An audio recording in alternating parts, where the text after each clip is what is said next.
With 26 regular season games left, the Giants are looking to their ace, Madison Bumgarner, to even the series and give the orange and black 2 in a row over Colorado. It won't be easy as the dynamic duel of Nolan Arenado and Carlos Gonzalez continue their hot streak for the Rockies. Final game of the series, and it's coming up next.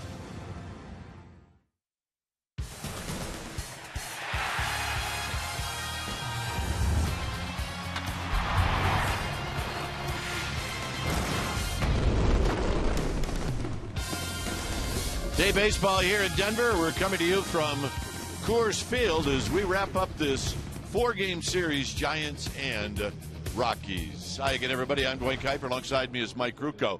Well, the Giants win last night. It snaps their 7-game losing streak. Now they're trying to get on a roll. So they want 2 in a row, and they'll hand the ball to Madison Bumgarner. Well, that's been a pretty good thing to do all year long, and the big fella is throwing some of his best baseball. If you look at what has happened during this season to the stuff that Bumgarner throws, the slider and the curveball combination has never been better than it has since the 1st of August. He'll look to give this team a chance to win today. This is a much different day. Brandon Belt's back in the lineup. He's feeling better. And just strength-wise, this team is a whole lot different team than when they first showed up here in Game 1 of the series. All right, should be fun today as this series gets wrapped up. Stay tuned. We'll take you to our Comcast Sportsnet studios for an update, and we'll do that right after this.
on CSN Bay Area is brought to you by Jack in the Box. For a limited time, try the new Portobello Mushroom Buttery Jack with melted garlic herb butter.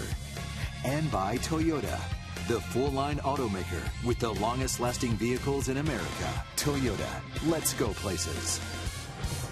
Rockies take the field here for the final game of this 4-game series. Our game time weather is presented by the Santa Cruz Beach Boardwalk. Great day to get to the beach. The admission-free boardwalk is now open every day. 85 degrees here at the yard. See, the winds are light, humidity low, and it is partly cloudy. All right, let's take a look at the Giants lineup. It'll be Blanco, Tomlinson, and Matt Duffy. See where he ranks with hits with the Rooks in the National League. Posey will hit cleanup, then it's Bird, Belt, and Crawford. Juan Perez will be in left field, and Bumgarner on the hill. On the hill today for the Colorado Rockies will be Yohan Flande. Flande with a 3-1 record, 4.04 ERA, 37 strikeouts against 20 walks and 55 2/3. And he's a sinker baller from the left side. You're going to see low to mid 90s, more lows than mids with the velocity on the sinker. When he's right, a lot of ground balls, hard slider and a changeup, 3-pitch guy. Interesting that the right-handers are just hitting 15 points higher than the lefties, so everybody's hitting it pretty good. 6'2", 180-pounder. Flande is 29 years old, and he is just finishing his first year at the big league level. Let's take a look at the defense playing behind Yohan Flande. Starting in the Rockies outfield from left to right, it'll be Parker, Barnes, and Gonzalez. The best arm in right field with Gonzalez. The infield will be Reyes and Arenado on the left side. Adames and Rosario on the right side. Nick Hundley, he'll be in the squad, putting down the sides. For Yohan Flande, one of the great names in this game. So here's Gregor Blanco. Final game for the Giants and Rockies here in Denver this year. So Blanco will step in. And the first pitch of the ball game is on its way, and it's outside. So we could start it at 2:11.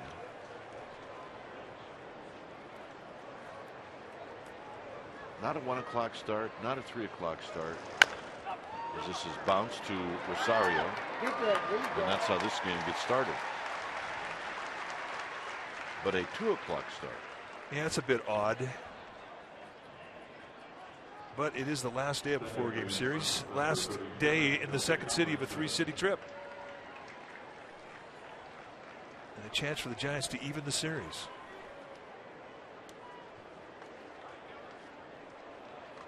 So here's Tomlinson. Tomlinson hitting right at 300. Tomlinson fans here at the park. Home plate umpire is Chad Fairchild. It's Holberg, Joyce, and Danley from first to third. And Fairchild is not an easy umpire for pitchers. It's a small, erratic strike zone. It moves around. Does not have big corners.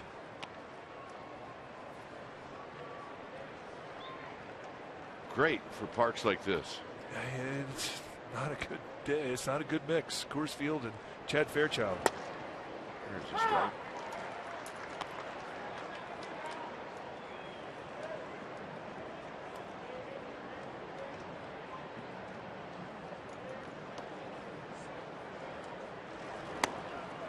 So that pitch is wide, so it's 3-1. Flande's figuring he's not missing by a whole bunch. But you will see some frustration from both pitchers today.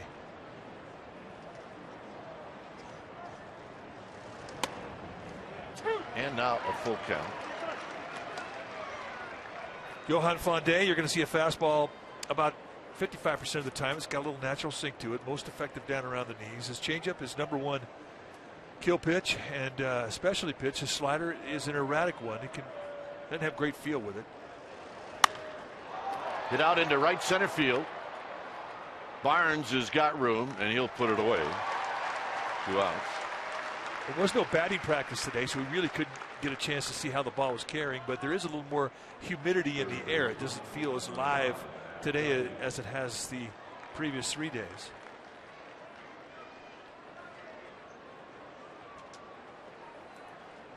But we shall see. Trickling of wind.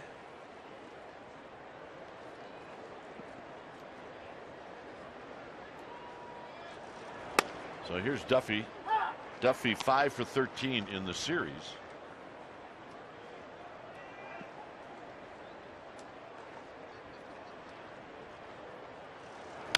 And this is tapped foul.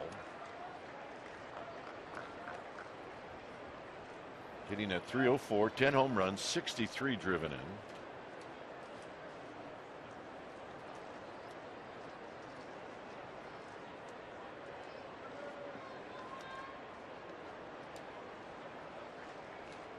Buster Posey waiting on deck, and that pitch is inside.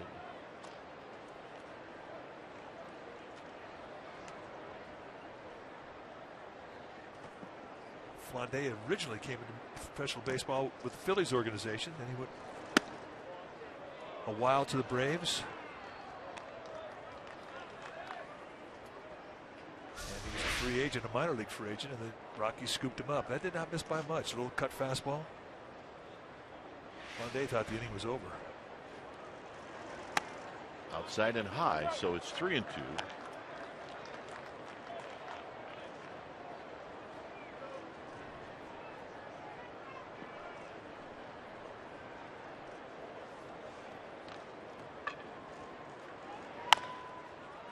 Tap to Arenado at third. And that's going to end the inning. So Flande with a 1-2-3 first. Bumgarner coming out.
Will be facing.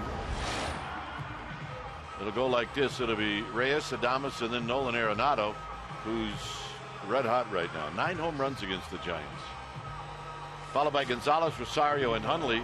Kyle Parker gets the start. He'll hit 7th, and it's Barnes, and then Johan Flante.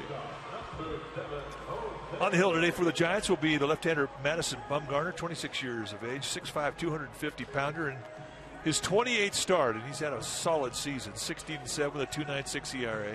182 innings on the year. He has struck out 200 while walking 31. He is a low three-quarter release with a natural cut. You'll see the low 90s consistently with the velocity as a curveball, slider, and a changeup. Against these Rockies, lifetime 10-6 with a 3.09 ERA. And let's check out the defense behind Bumgarner today. Starting in the Giants outfield from left to right, it'll be Perez, Blanco, and Bird. The best arm in left field, Perez.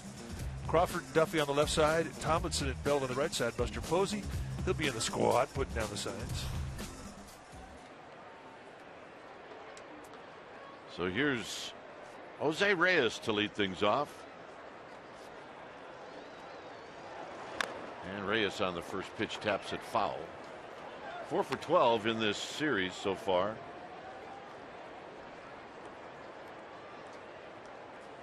Hitting at .279.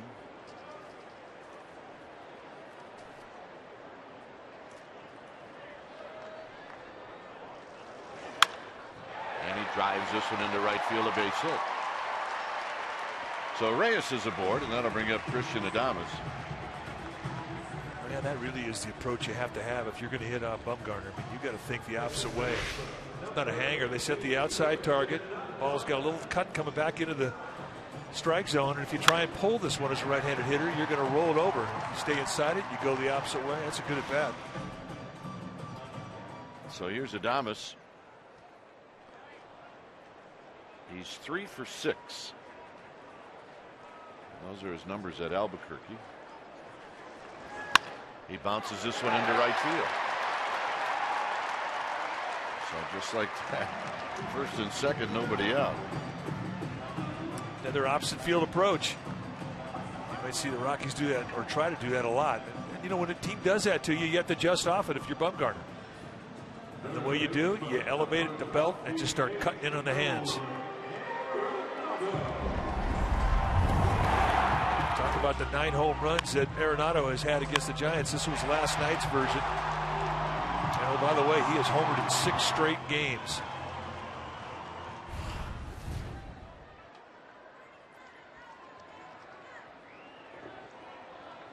He's got 2 lifetime home runs against Bumgarner. He's 5 for 23.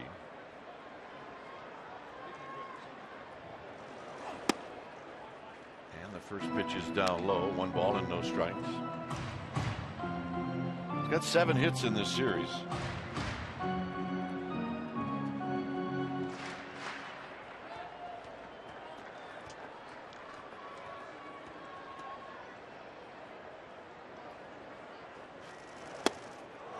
Ball and 1 strike. Take a little off.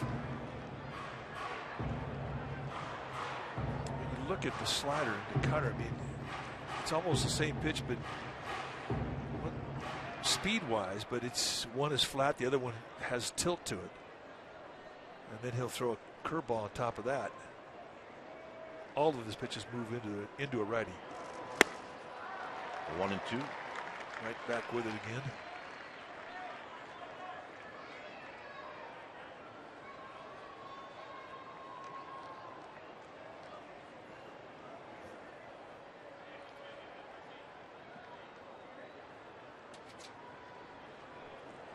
One and 2 to Arenado. Pops this one back and out of play as he reached out and just got a piece. We mentioned the 6 consecutive games with home runs. The record in baseball is 8. Ken Griffey Jr. did it in 1993, Don Mattingly in 1987. Jim Tomei had 7 straight, 2002.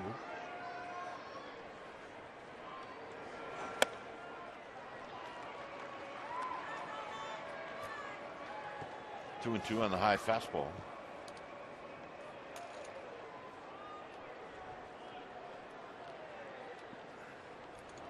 So good speed on the bases for the Rockies here in the bottom of the first.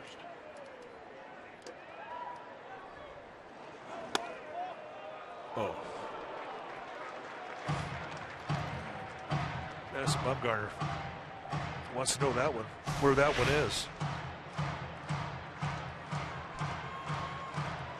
That's one where if you're Buster Posey, you're going to find out, was that high? Was it inside? Where was it?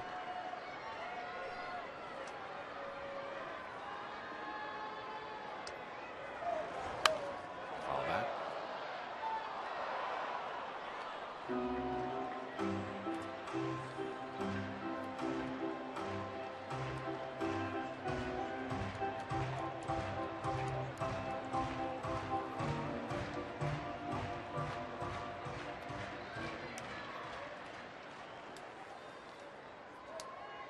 So this will be the 8th pitch coming up to Nolan Arenado with runners at first and second.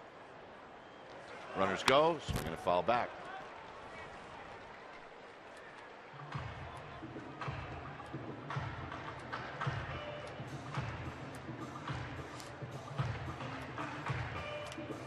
Got good speed on the base paths. If you get a swing and miss strike 3, then you've got a real good base stealer. Traditionally hasn't had a high total this year with Reyes at second, but you know that Adames is going to get a huge jump at first, so probably throw to third.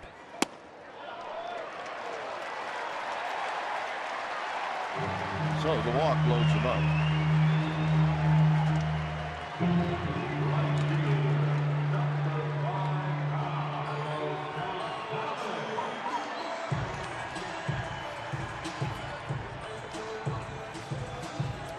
So Gonzalez, who's got real good ownage on Bumgarner's coming up. He's a middle-away guy, and a lot of what Bumgarner will throw will have movement running away from the left-hander out over the plate. He's got 5 lifetime home runs off of Bumgarner. He's 15 for 43. And the first pitch is high, 1-0. In the series, he's had 5 hits and 12 at bats. He did get shut down last night, 0 for 3 with a walk.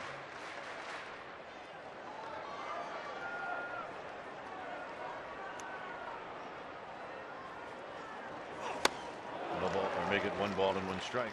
Reach it back right there, 94. It's good velocity for Bumgarner. He usually cruises around 92 on average.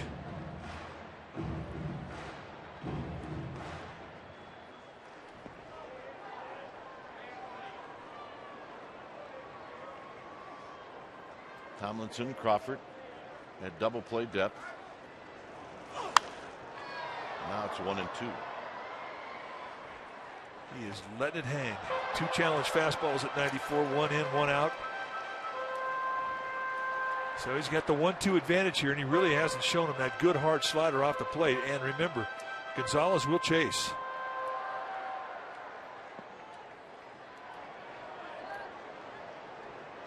He'll chase above the strike zone. He'll chase down below the strike zone. Hit on the ground. Crawford to Tomlinson, and that's all they'll get. Coming in to score is Reyes, so it's 1-0.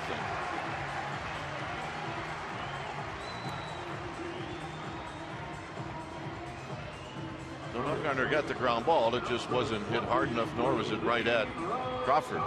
So here's Rosario. RBI number 86.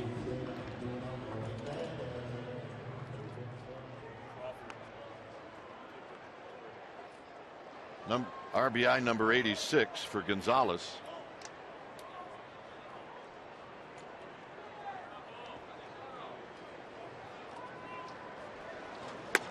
And a first pitch low, 1 ball and no strikes.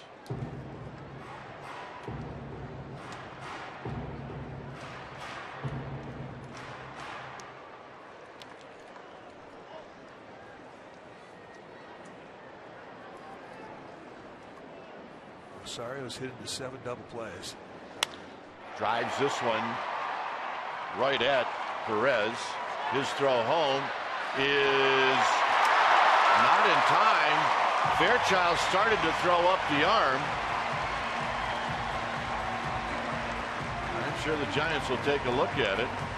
What a throw from Juan Perez.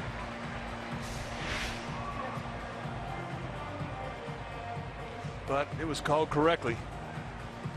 Adames just did get that left hand in there before, but what a strike. I mean, an absolute perfect throw. But the speed of Adames is too much.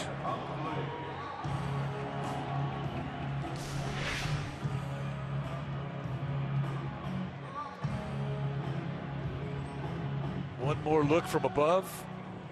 You can see Buster Posey just not able to get that glove on him in time. So here's Hundley. Hundley hitting at 302. And the first pitch in the dirt, 1 ball and no strikes.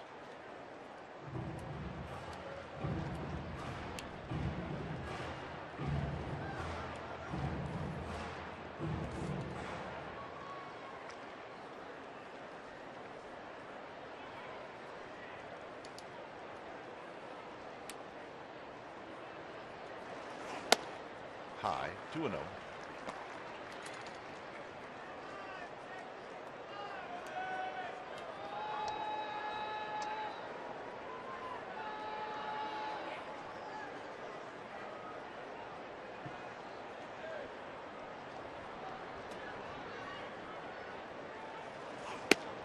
And right there for a strike. 2 balls and 1 strike.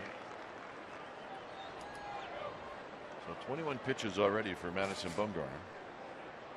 No, it's not uncommon though. Bumgarner, like a lot of pitchers, will oftentimes have their highest pitch count in the first inning until they get their rhythm.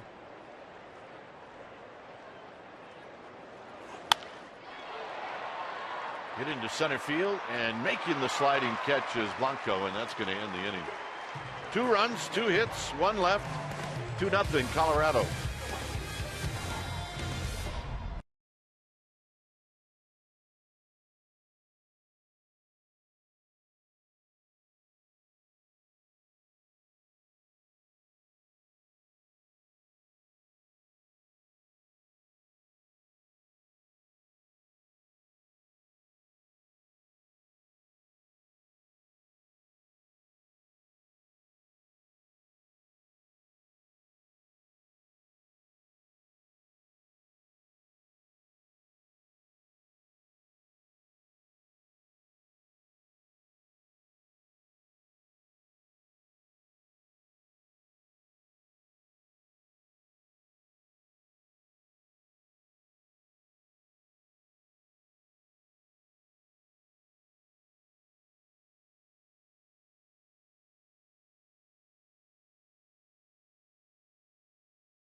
Is brought to you by Momo's, a San Francisco tradition. Well, the Dodgers are going to be in town at the end of the month, and on the 28th and 29th, it's a $25 dynamic deal. Check it out, sfgiants.com/dynamic deal.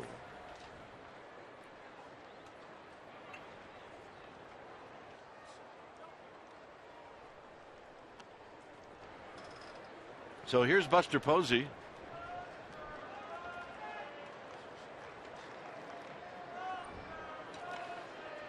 Buster to lead things off, 2-0 Colorado.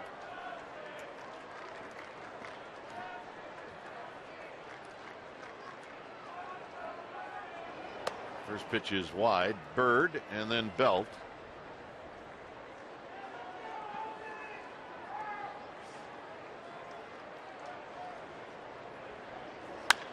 Line drive foul down the right field line and out of play. Posey's only had 1 at bat against Flande. He's 0 for 1 lifetime.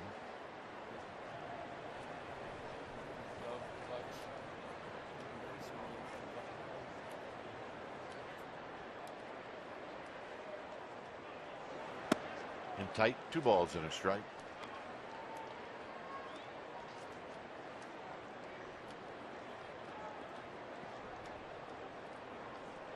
When Flande's missing, it's not by a whole lot. He's starting to get a little frustrated. That's the look of frustration right there. Tight strike zones will do that to you, especially in the month of September. Got a little fatigue in that shoulder. Posey drives it to right. Gonzalez back, and he'll play it off the wall, and it caroms past him, and Buster Posey's got a double.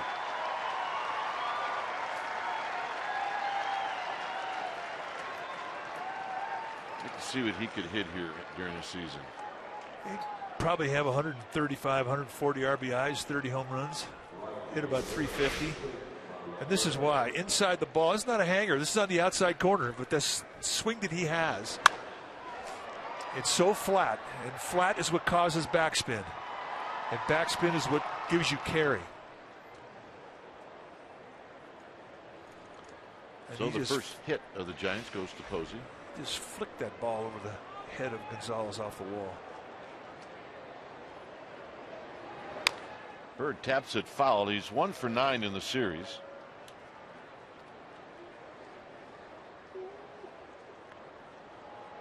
See his numbers together. Cincinnati, San Francisco, 22 home runs, 59 driven in. 17 of those 59 in a Giants uniform. And he drives one to right, and he's got a base hit. No chance to score for Posey. He had to freeze and halfway between second and third make sure that ball was going to drop. A lot of line drives just carry right out to the outfielders because of the altitude. So here's Belt. Belt ill last night, did not play.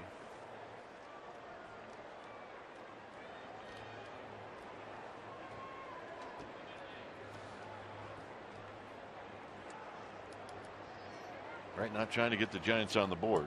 First and third with nobody out. And the Brandons are coming up.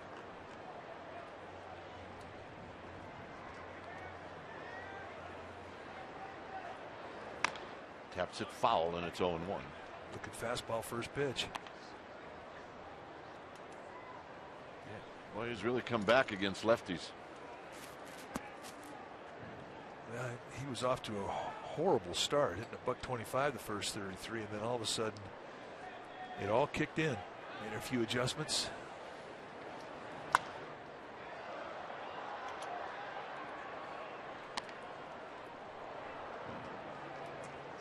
That man right there has done a nice job with this team.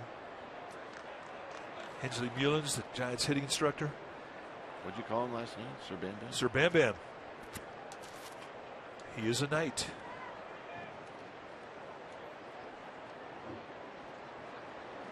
Belt on the ground, knocked down. They'll get one.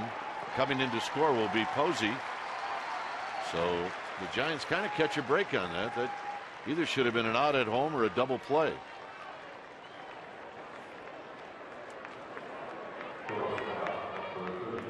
But they get a run, and they get a runner in score position. William Rosario is more of an offensive player than a defensive player. And once the ball is not fielded cleanly, he has to get the only out he can get. The force at first. Yeah, he did get one out, and that's a good thing. Here's Crawford.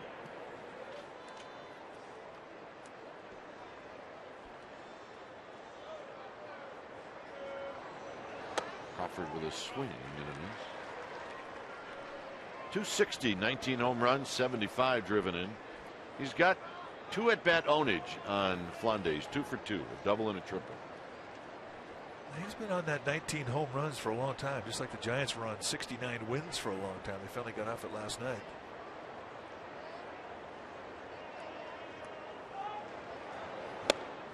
Oh, 2. He's a lefty. Lefty. Lefty's ready.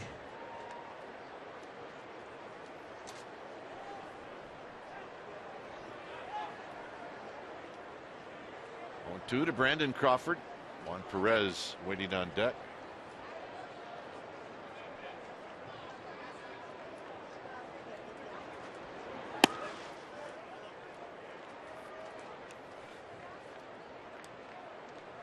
Flandes really has thrown a lot of those sliders, those cutter-like sliders.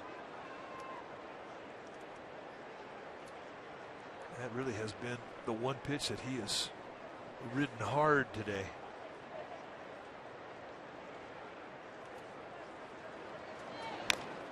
Crawford stays alive.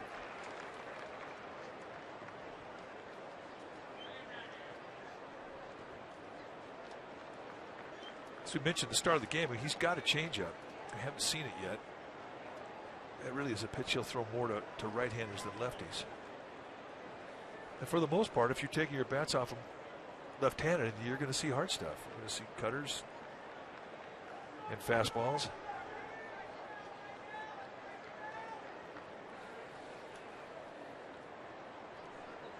Bird at second with 1 out, a run in.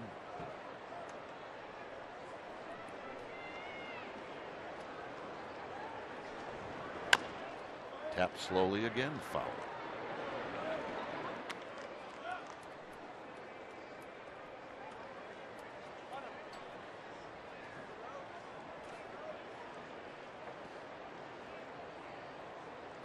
Giants saw Russin, a lefty, on Thursday. De La Rosa, a lefty, on Friday.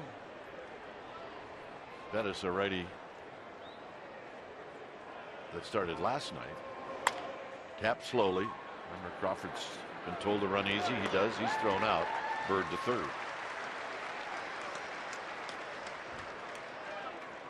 And that'll bring up Perez.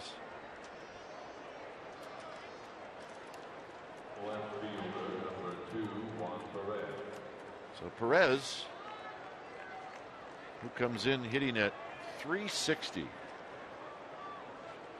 He's 9 for 25.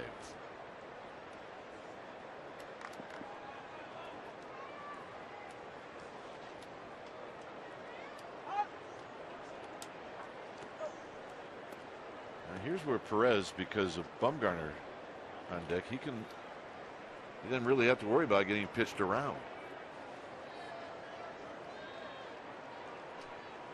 It's not often you say that when you're hitting eighth in the National League. Most pitchers, when facing an eighth-place hitter with a pitcher on deck, they'll nibble and walk. They don't care. They know they have a pitcher hitting behind them, but Bumgarner, a different cat with the bat. Tapped slowly, and that'll end the inning. Giants on the board. Kyle Parker to lead things off.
Last night's ball game, and they asked him about going 2 for 3 with 2 doubles last night. He said, I just got some pitches and was able to help the cause there. Just got some good hitters counts and saw the ball better than I normally see it. That is our Geico quote. Here's Kyle Parker, and Parker takes a pitch in tight, 1-0. Bumgarner again looking in long. I wouldn't be surprised if there's a confrontation today with Bumgarner and Chad Fairchild. You really have to fight to hold your composure in a tight strike zone, especially when games mean so much.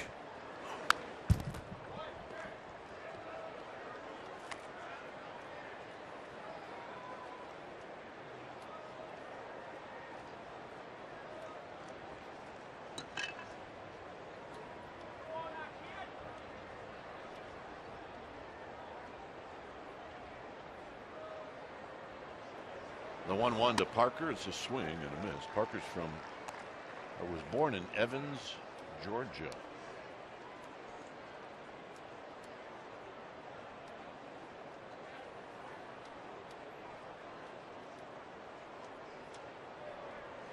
He's a football player at Clemson, a quarterback. Again, Bumgarner frustrated with the strike zone. Well, Parker looks like an athlete, and he can run. What the Rockies like about him is he's a guy who's got speed and he's got some pop in his bat. And he goes around. Well, Mike, you talking about Jake Peavy. This is what they look like. He said before the game today, he said, that's as hard as I can hit 2 baseballs. Well, that would really beat the defense. And then again, later in the game, they played it well over towards the left center field gap, exposed the line in left field, and he finds it. But loud contact both times. I said, what if you got it up? You think they'd have gone? He said, well, I couldn't hit the ball any harder.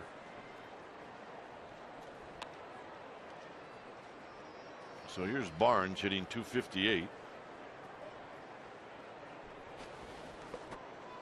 But he pitched terrific, and the Giants needed it. Yes, they did. They needed a stop job and got it.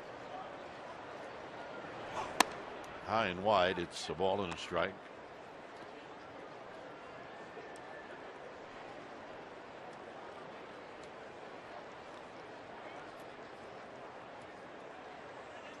First pitcher with 2 doubles in a game since Russ Ortiz did it.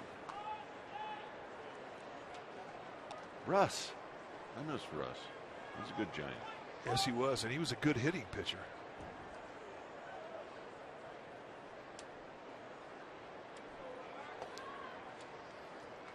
So it's 2-1 to Barnes.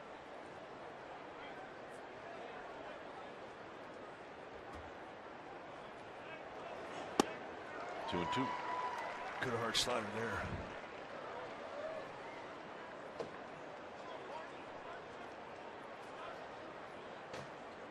Bumgarner will work his own pace.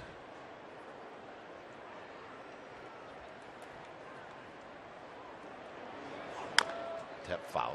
So we'll do it again. Dodgers are leading the Padres 1-0. That game, like this one, in the second.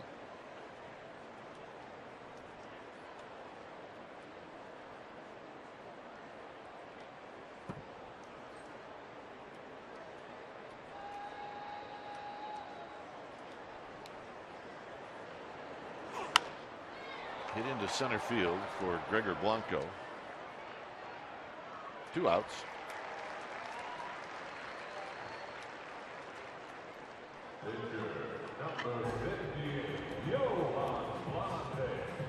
Here's Flande.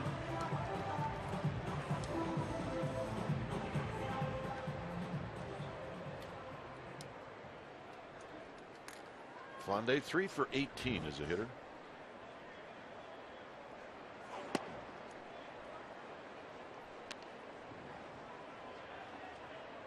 Well, that's a clue. He's a threat. Yeah. Can move the bat the right way. And a strike, and that'll even the count at 1 ball and 1 strike. Giants will head to the desert after the game tonight. Oh. Haven't seen many of those in his life. You know what, Mike? That might have been the first one. Well, that's entertaining. And that'll end the inning. Hoo-ah. For the Giants, Bumgarner to lead things out. That's always fun.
Rewind. We go back to September 11, 2012, right here at Coors Field when Madison Bumgarner stepped up against Yolis Chacin and proceeded to hit a 2-run shot, his second career home run. Giants won that ball game 9-8. He has since grown his hair a bit longer, and he has got 9 home runs now lifetime.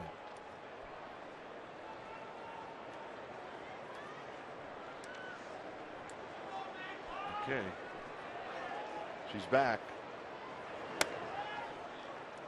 I think they had 11 home runs this year, 5 home runs this season.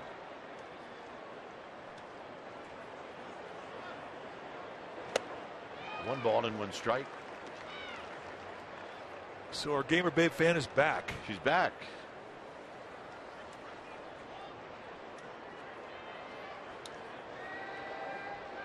Think she's having fun? Bumgarner is now having words with Fairchild the other way. No, you're right. I mean, he knows the high pitches have not been called strikes. Well, that's not a strike. Tap foul. You know, the one disadvantage you have being a pitcher is you don't play every day, so you don't have as finely tuned a strike zone as everyday players. You get a bad pitch called against you in an at-bat, you're going to go into the swing mode. You're going to start hacking. Over, down by the end of the Rockies dugout, it's out of play.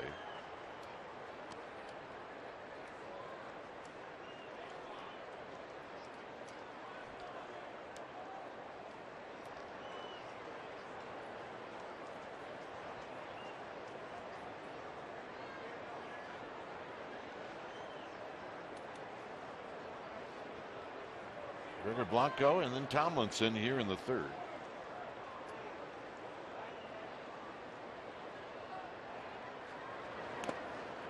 Two and two. Bumgarner, one of the few guys in the league now that just wears one batting glove.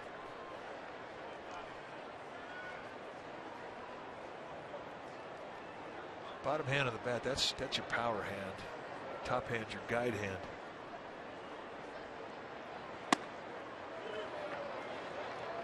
Flande wants to know what's going on. I just threw that pitch early in the bat. It was called a strike. Absolutely. And he was walking off the mound. He thought he had strike 3.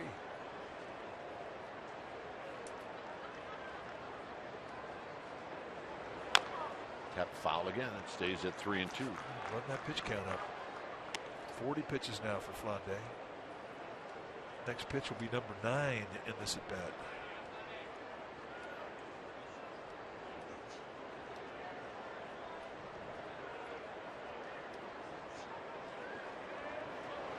Got him. So he strikes him out in the end. 1 out. Think about Bumgarner though. When he makes an out, you earned it. Yeah, 9 pitches. First strikeout for Flande.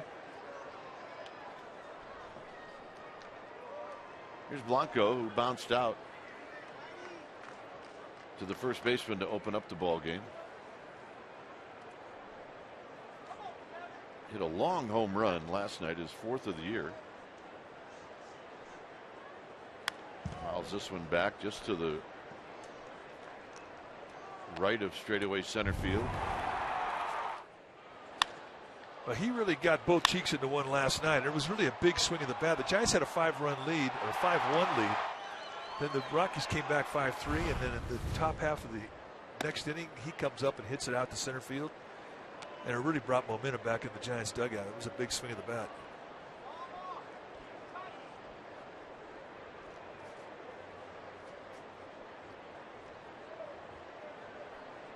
And he was proud of the fact that he took on the deep part of this ballpark.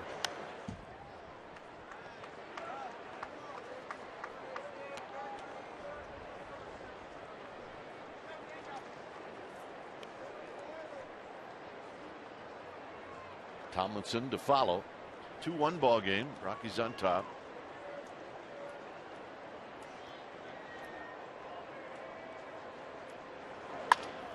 Hit the second. Adames will make the play.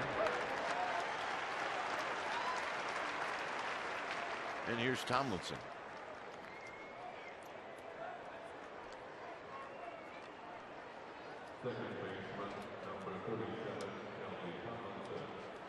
Tomlinson, who hit a fly ball to fairly deep center field in the first inning.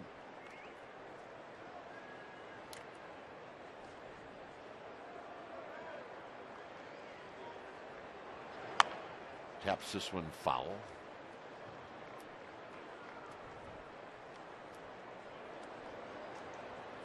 A run on 2 hits for the Giants. 2 runs on 2 hits for Colorado. So far, it's just been kind of a lazy day here at the yard. Well, there may be some folks that had a little too much fun last night. They sure were when we left the park. Been a number of people that asked us to join them, and we all passed. Reluctantly. But Blake Street, which is right outside this ballpark, is a lot of nightlife going on there. It was happening last night when we walked back home. One thing about the city of Denver, they have conquered the fear of having a good time. Poor Dave having to be with 3 old guys. Yeah, he had a couple of leans going into a couple of establishments on the way home. And that's a fair ball down the right field line. And Tomlinson's going to have a double.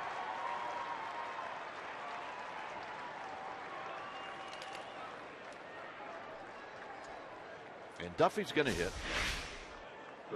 The best success the Giants have had against Flande have been to right field. Posey's double to right, Bird's single to right, and now here a 2-out, 2-strike swing of the bat from Tomlinson. And he drove that ball hard down the line.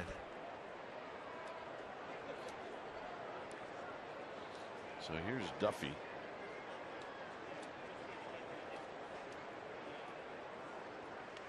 Duffy bounced out to Arenado to end the first.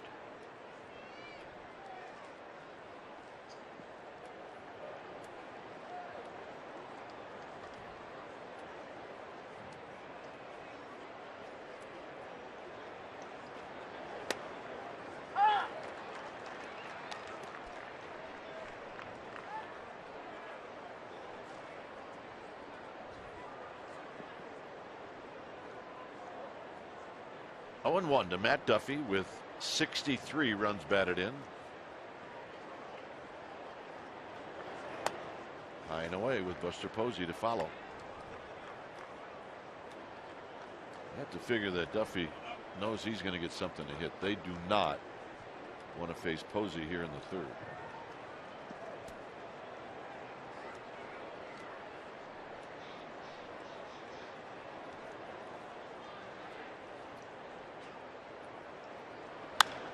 To right. Side retired. Bottom of the 3rd coming up, and it'll be the top of the order.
play the Togo's way. Angel Pagan last night hit his first home run of the season. His last came on May 2nd, 2014. 697 at bats between home runs. That's our Togo's big play. The Togo's way as Reyes takes high and in, 1-0. Look out. That might be a please don't lean on me pitch. I think you're right.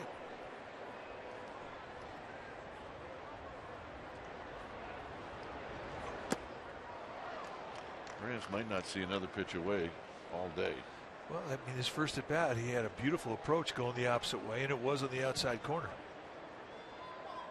So Bumgarner adjusting to that approach. As we talked about, he started pounding at the hands.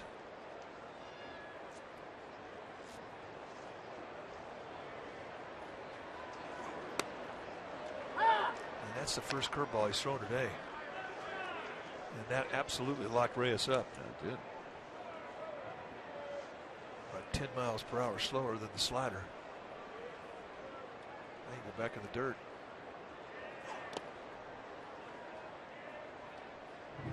2-2.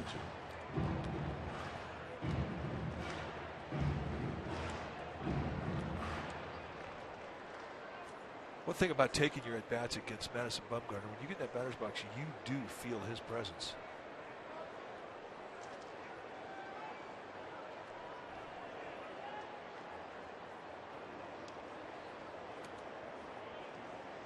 And the 2-2 pitch.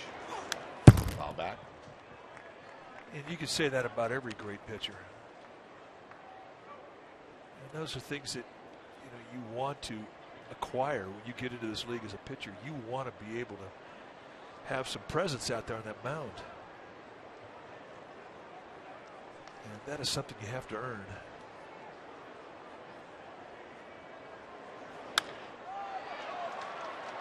Blanco's coming in and he makes the catch. Wow, Blanco is acting like that was a lot harder than it was supposed to be. Ball took off on him. Well, we need to remind you about September 12th. It's Lego Day at AT&T Park. Your special event package will include admission to the pregame Lego Day build experience, a limited edition Giants player Lego mini build, and a ticket to the game taken on the Padres. Go to sfgiants.com/special events. This place messes with you. It just does. Oh, it absolutely does. Adames fouls it back. I mean, there's a lot of little things like the carry on line drives for outfielders, the carry on fly balls that affects the pitchers, the way the hitters will adjust here to try and take advantage of the ball that has carry. How about not being able to sleep the first night you're here? Not being able to sleep the first night you're here. You're here 4 nights. One of those nights you will not sleep. You'll be counting ceiling tiles.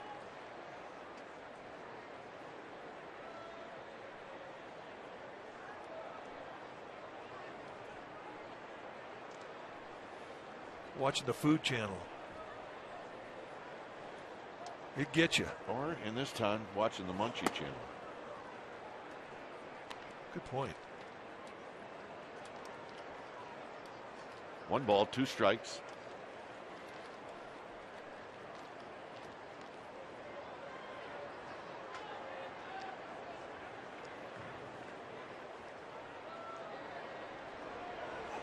Got him. Posey with a nice block and a throw.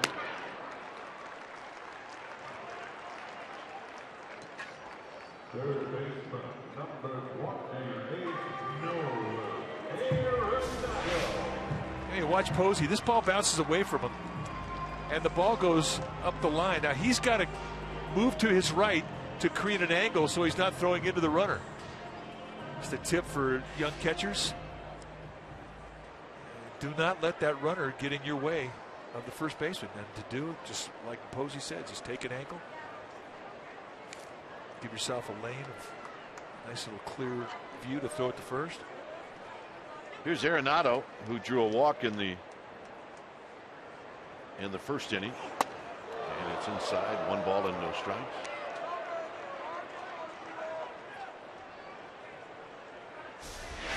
Well, he does have 6 home runs in a row. That's just called moving a guy's feet. And oh, by the way, didn't Buster Posey get drilled in this game? Well, in this series. In this series?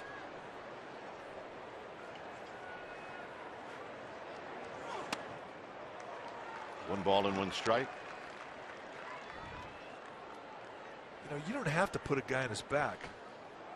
Just moving his feet is as effective.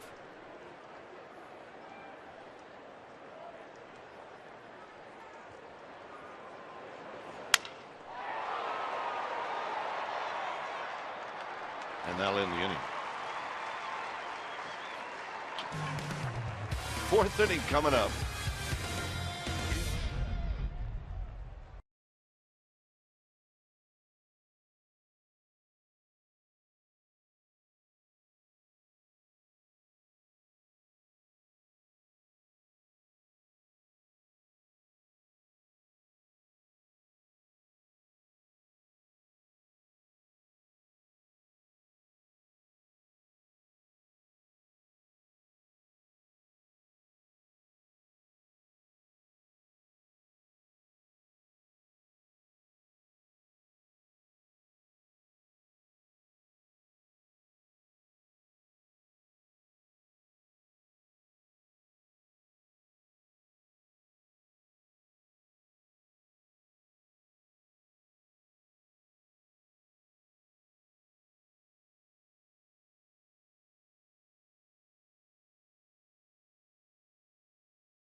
By Ring Central. Business communications made simple. Log on to csnbarea.com as insider Alex Pavlovich. He provides wire-to-wire reporting of the Giants this season. You get news, videos, you get special features. You get a lot more with Alex, only on csnbarea.com. So here's Buster Posey. First pitch is down low. Posey with a double to the opposite field. In the second inning, he eventually scored.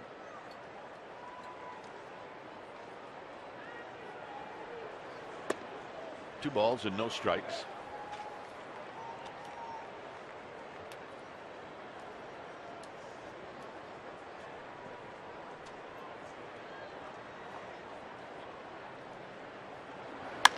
Posey drives one to right center field, hit very well, and out of here.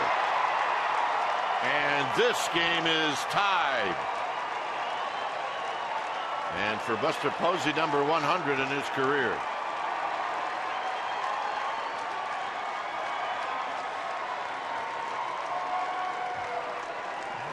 Talk about the approach with Flande. You go the opposite way. That has been the one approach that has paid dividends. Posey has burned him twice. And a double in the second inning. And here is 100th career home run. And he goes right over the right center field wall. So here's Bird. Bird singled in the second. And he starts out with a big swing and a miss. Just a thing of beauty. Stay inside. Swing flat.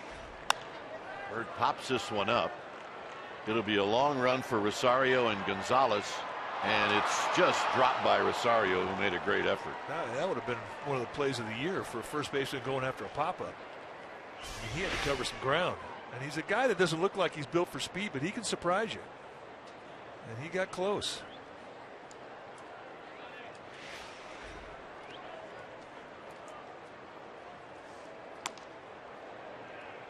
So Flunday's going to have to wait now for his defenders to get back. Adames is now shifting over to the left of second base, so the shift is on.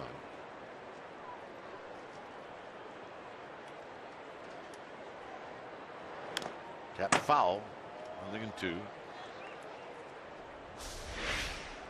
Take a look at the flight of the ball and just exactly where it went from behind home plate, back wall. 411 feet the opposite way. Shot on the ground past the diving Arenado. Bird's going to dig into second, as Parker will eventually pick it up. And that's the first base hit that's gone to left field by a right-handed hitter. I didn't think he could get a ball past Arenado at third.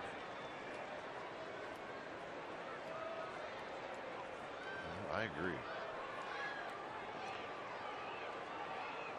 Need a place to rest your glove? Just put it on your head. Now just take a look. Drop the head just past the dive. And with the defense playing towards the left center field gap and given the line, which they do a lot of here, an easy two-bagger for Bird.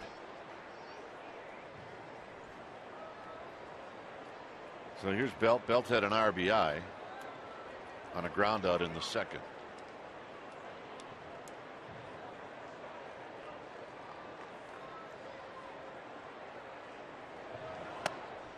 And Belt, high strike.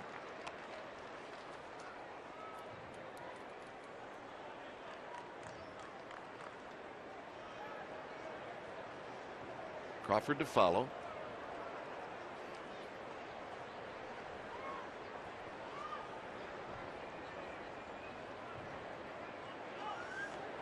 Swing and a miss. Another 2.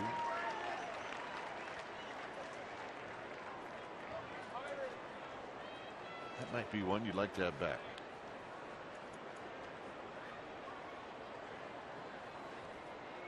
By the way, nobody out. A productive out would be okay here as well for Belt. If you're going to make it out, make it a good one.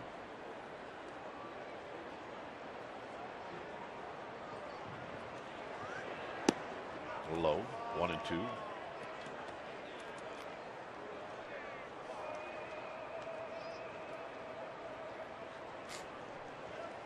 National League East starting to heat up a little bit today. Mets got beat in Miami, and Washington Nationals beat Atlanta. And Belt pops it up. Barnes will make the catch.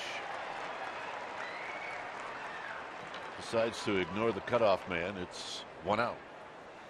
I bring that up because the Nationals are now 4 games back of the Mets in that National League East, and the next 3 days the Nationals are going to host the Mets in Washington.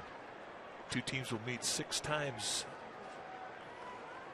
the rest of the season. The first 3 tomorrow, and then the last 3 games of the season in New York. So stay tuned. Here's Crawford.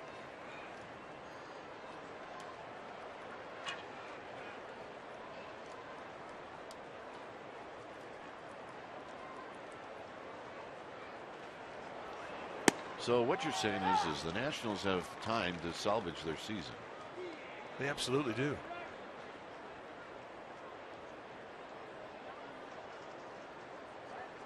And with all the Matt Harvey stuff going on, none of it can be good. Well, it's a major distraction in the Mets clubhouse all of a sudden. And when you're putting together chemistry this time of year, you don't need it. That's for darn sure. Crawford lines this one, but it's right at Barnes. 2 outs. And here's Juan Perez. I mean, we know how sensitive it is when you're building. And the issue that is so controversial is that Matt Harvey, who's been an ace, who is recovering from Tommy John surgery, earlier in the month said that he was going to pitch in the playoffs because they had put a 180 inning cap on him. Basically, the surgeon that did his Tommy John said 180, that's it. early in the month, he defied it, said, I'm pitching no matter what. And then all of a sudden he did a 180. On the ground, just fouled. And said he's going to do 180 and he's going to do what the doctor tells him to do. Well, the New York papers have taken that and they have buried this guy. And that becomes a negative. And negatives that get into a clubhouse in September become problems. They affect your chemistry.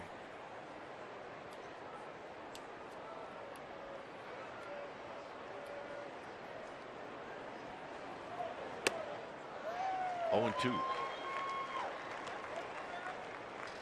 The Washington Nationals had to go through this when Steven Strasburg was recovering from Tommy John surgery, and he was shut down, and it affected their clubhouse. Yes, it did. So it's 0-2 to Perez. Outside 1-2.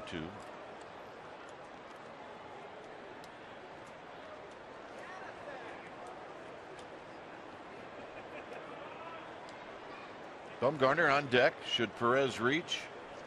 First base is open.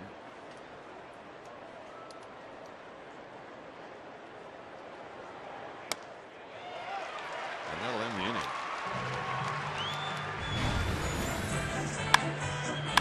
Buster Posey hits his 17th of the year. It's bye-bye baby. It's 2-2.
Came within one strike of a perfect game. Eric Chavez had a pinch hit single, and Petit would finish with a one-hitter, no walks and 7 strikeouts, a 95-pitch complete game. It was his first ever career complete game, and that is our McDonald's True Stories. Yeah, we were all a little bummed that day. We were on the edge of our seats. He and Hector Sanchez hooked up that night. They were fantastic together. Great game.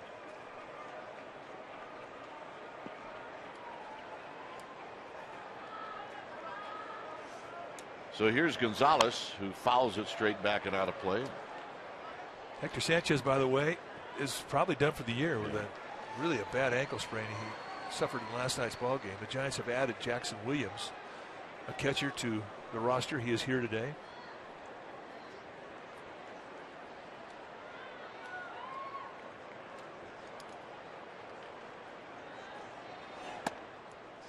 High, 1 ball and 1 strike. There's Jackson Williams. We walked to the Giants clubhouse today, and he was having a meeting with Buster Posey, just the two of them sitting at a table, talking about the staff.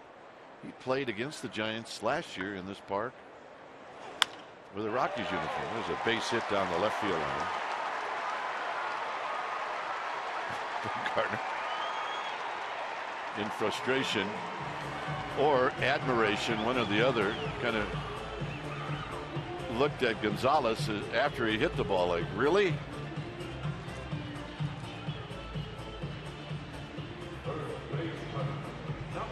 So there's the catcher situation. Susak left. Sanchez on now crutches, and Jackson Williams is here.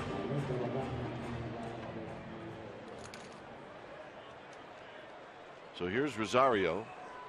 That's a tough hit to take. 2 catchers in one day in September.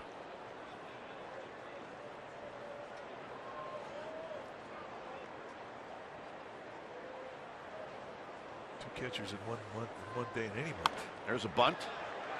Bumgarner's got it. He will throw to Tomlinson covering, and they got him. I don't get that. As it was, nice play. I don't get it because William Rosario's got power. We're going to wait to see the review on this thing. And if this ball gets past Bumgarner, it's going to be a hit. And why in the world would Rosario think that he was safe on that? I mean, he was out by a half a step. And he's... Yeah, not even close. I don't know. Yeah. Willeen.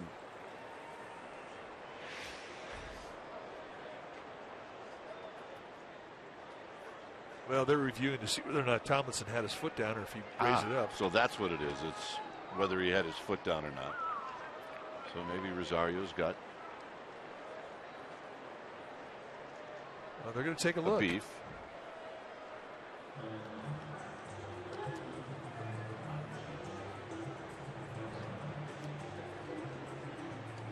This replay review is presented by Xfinity.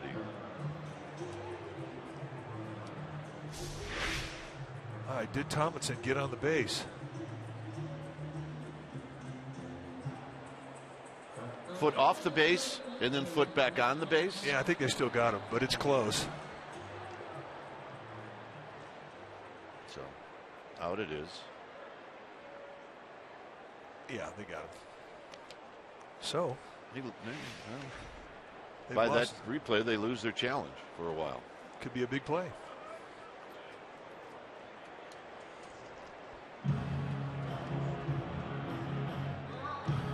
So here's Nick Hundley, and now the Giants have pulled the infield in with Gonzalez at third.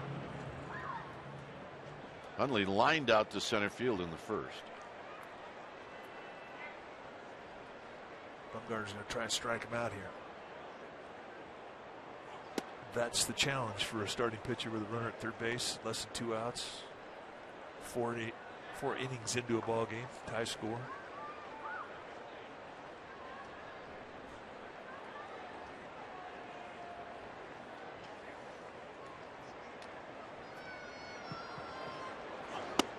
And a strike to even the count.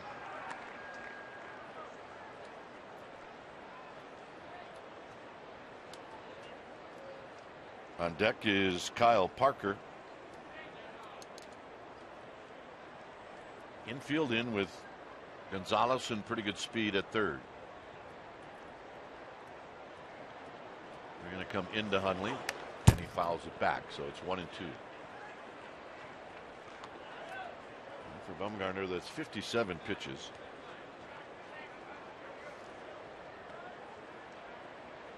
Bochy last night used Lopez, Strickland, Osich, and Casilla.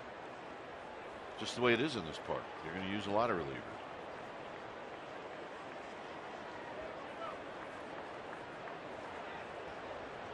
One and two.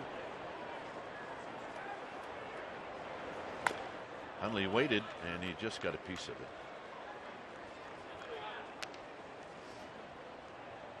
Would like to wish a happy birthday to Carolyn Euros. Her son James is on Brad Graham's clubhouse staff here in Denver, and James would like to wish his mom a happy birthday. So Carolyn, happy birthday. Russ Stanley's assistant. Yeah, she's a gamer babe. True blue. Happy birthday, Carolyn. The 1-2. High 2-2. Trying to elevate above the strike zone to get that swing and miss. Must I repeat what I usually say about this? Yes, you must. Just a cheap way of not getting your mom a card. But nevertheless, very effective. Yeah, and he definitely was thinking about his mom today. Well, I need to say happy birthday to my wife, Jennifer. Yeah, that would be good. Thank you for reminding me. Just a cheap way of not sending a card. Or flowers.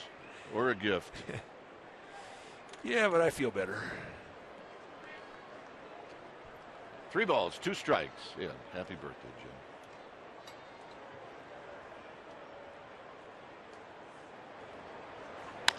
Tapped to Duffy.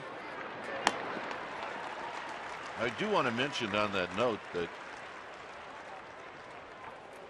Mike was a senior in college when Jen was a freshman in high school. Oh yeah, huge. Met. You didn't start dating, you met. And then later when you were out of college and she was a senior in high school, you asked her out finally, which was nice. Huge age difference. Here's Parker. Parker struck out in the second.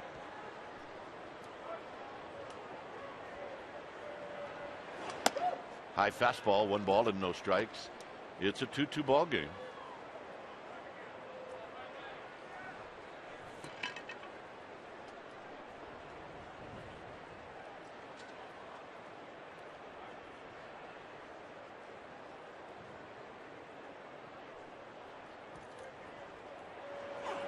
Swing and a miss. 1 ball and 1 strike. Good fastball at 94. It cut in on his hands and just ate him up. I think every big league hitter prides himself on how they can hit a fastball. And when a guy throws one by him in a fastball count, that impresses a big league hitter. Down low.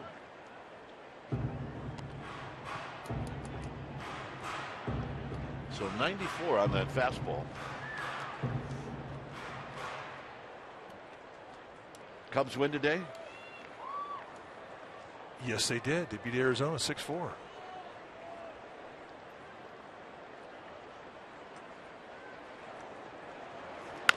On the ground, Duffy. That was clutching a throw, and that's going to end the inning. So nice job by Bumgarner. He will lead things off. It's a 2-2 ball game.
CSNBA data strong fan.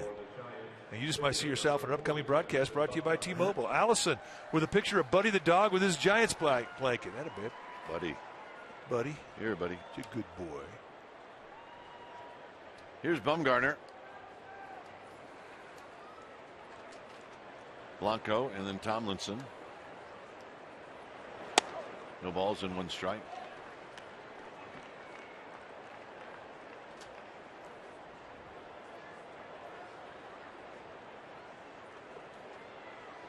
Bumgarner in a 9-pitch at bat struck out in the 3rd. Here he pops this one up, and I mean a mile high. 1 out. Yeah, he's going to take the I just missed it walk back to the Giants dugout. And I guarantee he's going to say that when he gets in, because he did just miss it. Got a good pitch to hit. Well, he set it at home plate. Dang, I just missed that one. Blanco's bounced out twice.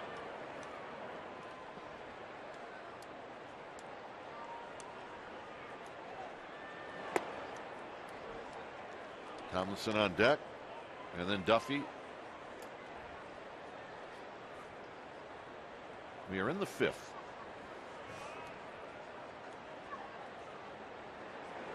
There's a strike. Labor Day tomorrow. Yeah. What that? I like that holiday because it symbolizes where you are in the season. And this is my favorite time of year. September, October.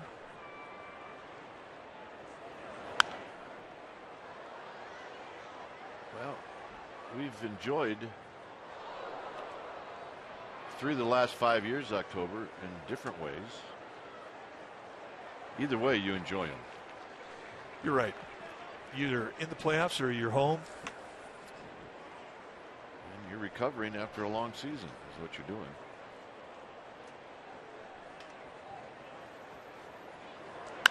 Hit up the middle and a base hit for Blanco.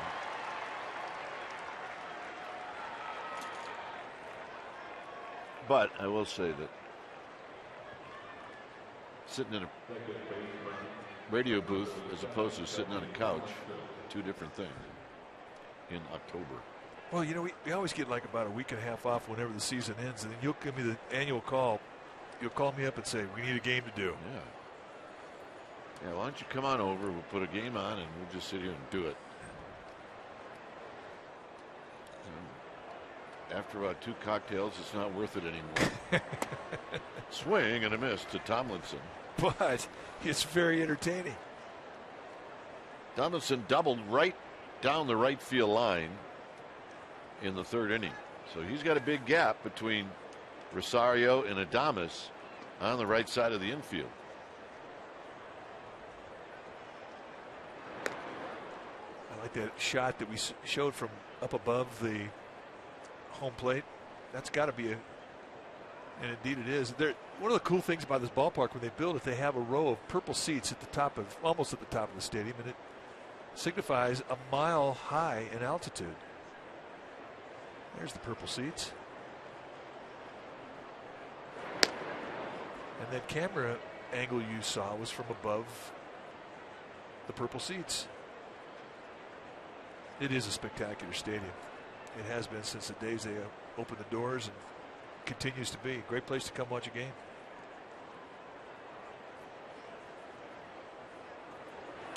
Base hit, right where we were talking about.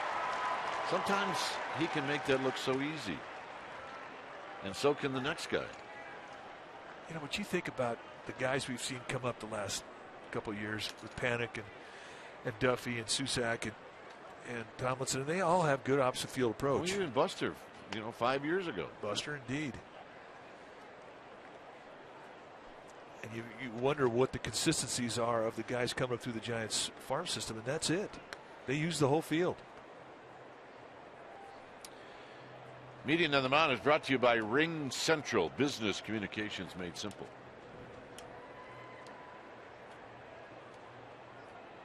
Duffy is bounced out and flied out.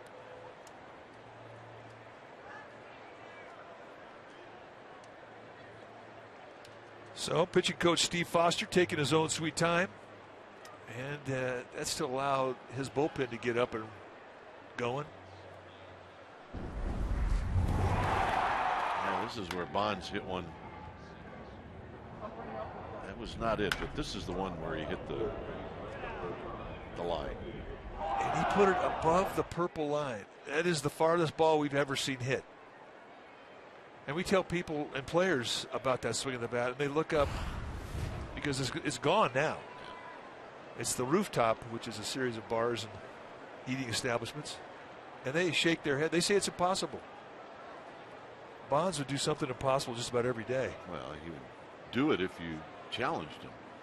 Well, that was the story. Benito Santiago, who was hitting in the same group, was watching Bonds just flip balls left and right up in the upper tank. And he goes, if you're that good, hit one up above the purple line.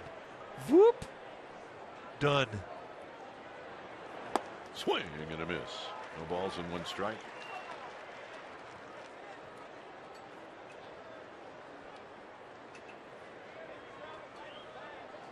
Giants with as good a speed on the bases as you're going to get.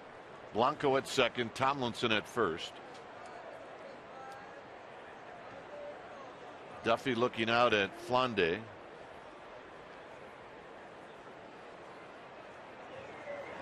And he chops it foul.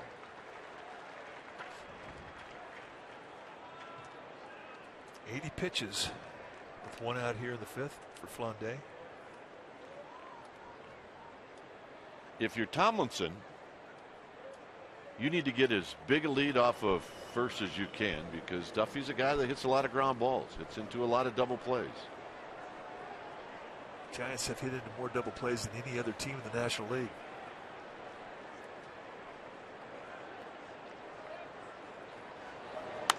Out of play.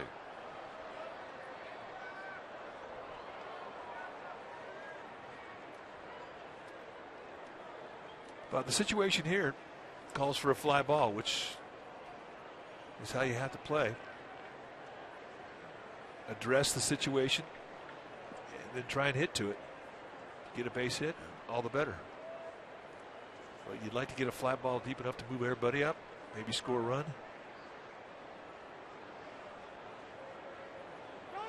Now timeout is called.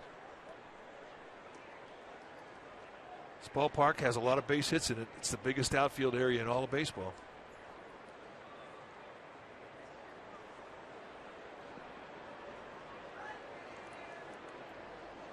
So Blanco with his lead at second.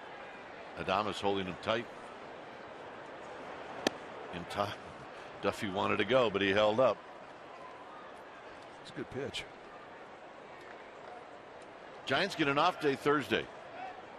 A what? A day off, and they need to tell Matt Duffy to stay in bed all day. Get off your feet.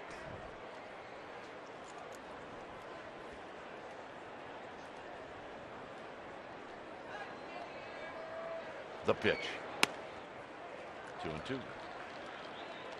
Really, a lot of it, Mike, isn't so much when you're new at playing every day is the physical grind, is the mental grind. Every day you got to worry about what you're going to do at the plate, what you're going to do in the field, and that's what tires you out.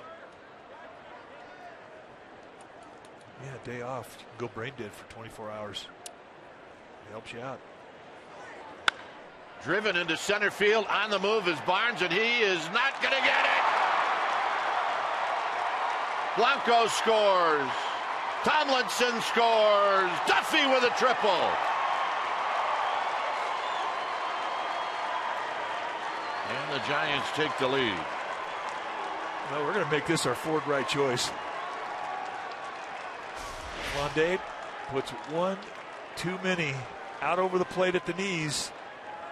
And Duffy hits this and says, I got your double play right here. And once it gets past Barnes and center, an easy score for everybody. And Duffy goes all the way to third base. And that is our Ford right choice. I admire the effort by Barnes. The dive was extremely pretty. Yeah, it was. Thomas is in. I'm going to score. Easy. Good speed. I think he just wants to catch Blanco. Well, Buster's not going to get a chance to hit.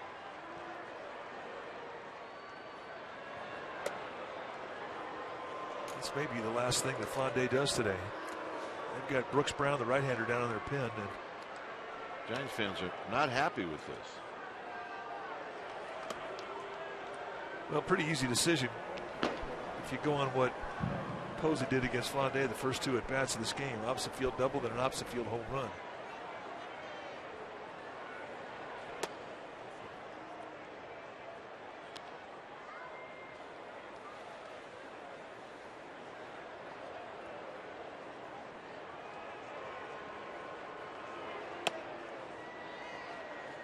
Well, let's see if Walt's going to sprint or walk slow.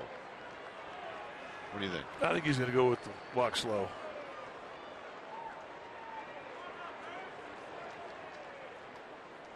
Yep.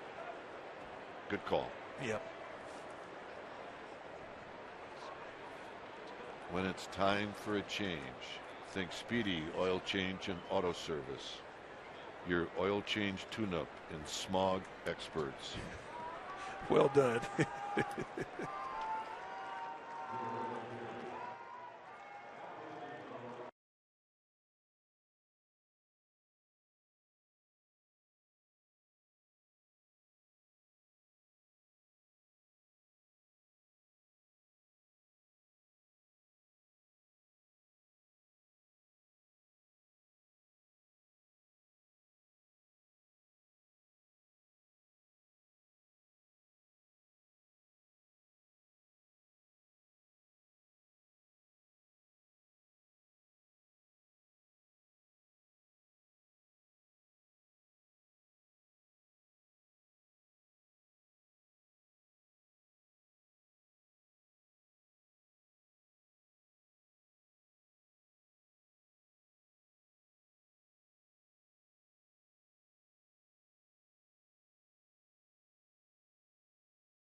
Giants have taken a 4-2 lead here in the 5th.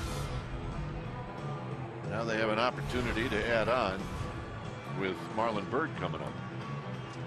So Brooks Brown, the new pitcher, sinker slider guy, running up there pretty good. 26th time he's come into a ball game. 1-2 with a 3.65 ERA. Right-hander's hitting a $193, and that's the situation. He is a guy that can come into an existing inning and get the ground ball, which is what Walt Weiss wants.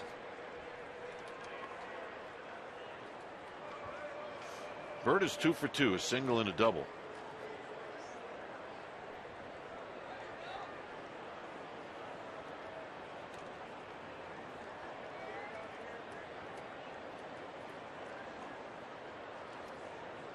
And the pitch. Swinging a tapper foul, and it's 0-1. Giants with 8 hits in the game.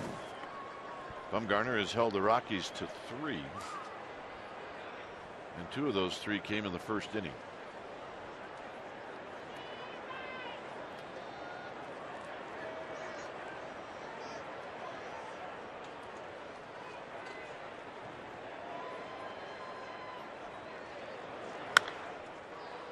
High to right field.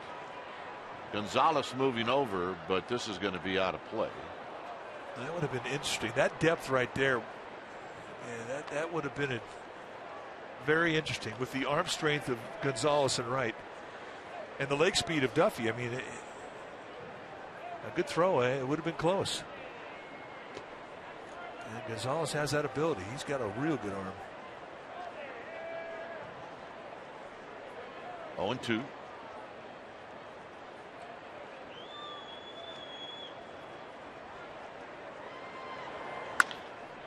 And a base hit for Byrd. He's 3 for 3.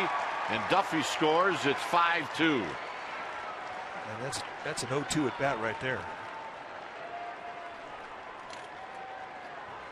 And here comes Belt, and we're probably going to see Walt Weiss again.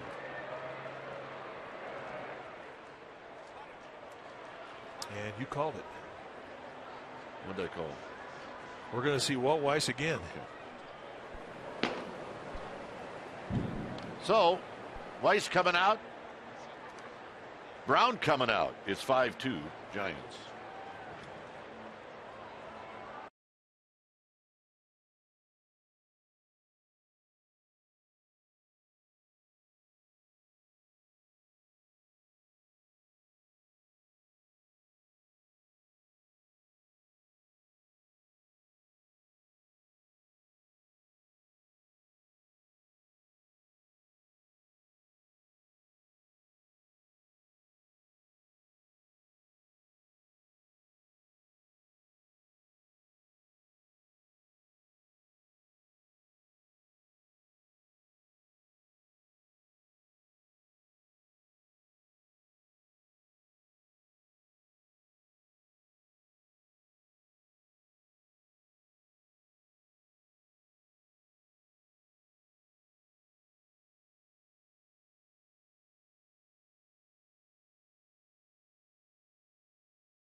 May not be reproduced or retransmitted in any form, and the accounts and descriptions of this game may not be disseminated without the express written consent of San Francisco Baseball Associates, LLC. Well, the Giants have taken the lead here in the 5th, and we've got another new pitcher. Well, that new pitcher would be the left-hander Rex Brothers. Brothers has spent most of the year in the minor leagues, coming in for his 6th time. He's got a good fastball, low to mid-90s. Hard slider and a changeup. This is what he has done in 5 games this year at the big league level. Lefties hit .286 against him. I mean, that's one thing that tells you about his slider is it's not a real hard snapper. Better average against righties than lefties, which is a bit unusual. So here's Belt. And Belt takes a strike down the inside corner.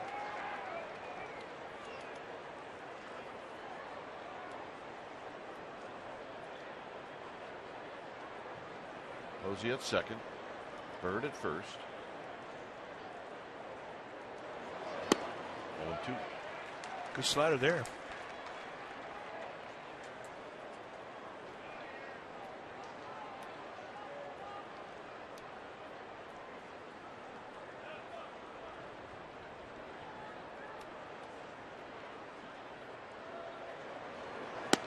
Outside, 1-2.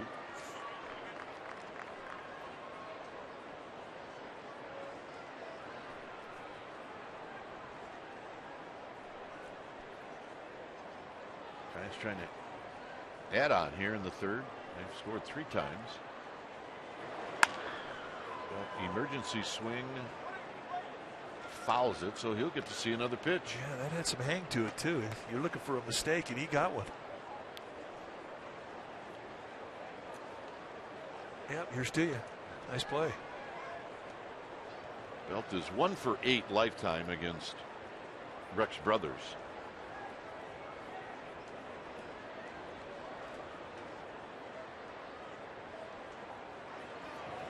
High. 2-2.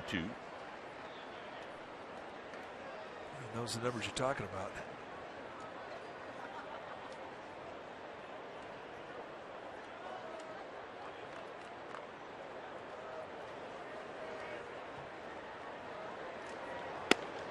Ooh, 3-2. That's a good pitch. Ooh. But Chad Fairchild, plate umpire, says, "Yeah, I don't think so." Ooh, let's look at it. All right, it was not a strike. You have got to have guts to take that pitch. A 2-strike count. 3-2. And he walked him. Wow, good at bat. I mean, he went from an 0-2 to a walk. That's a good AB. Well, this will be interesting because Crawford's been known to knock one out of the park with the bases loaded. Sometimes he does it during the regular season, and then sometimes he does it during the postseason. Well, they've set the table for him.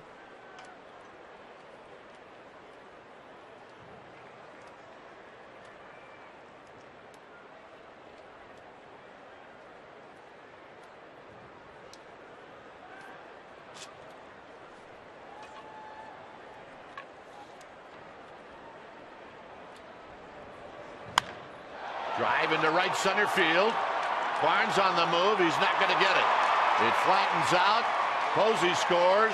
Bird scores.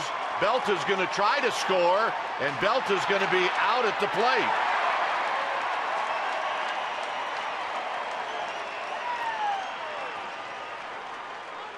I don't know if Belt was out of gas, but coming around second and then coming around third, it looked like he was out of gas. Crawford not wasting any time jumping on the first pitch he sees, finds a gap. And there you see Belt looked like he tries to turn it on here at the end. And it turned out to be a perfect throw and a nice tag by Nick Hundley. But Roberto Kelly kind of scratching his head because he is used to a little more speed from Belt, who has been sick the last couple of days. But a nice at bat nevertheless for Brandon Crawford. They're telling Walt Weiss, don't come out yet because the Giants are going to take a peek at the play at the plate.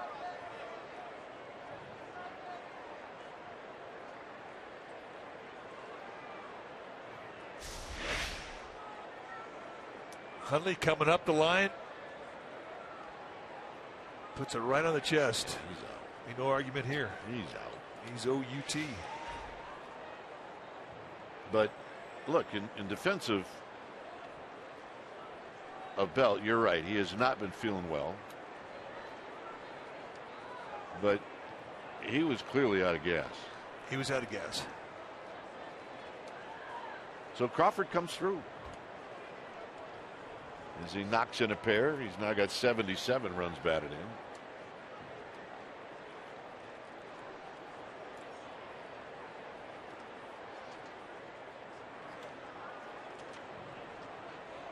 And we're going to have a double switch.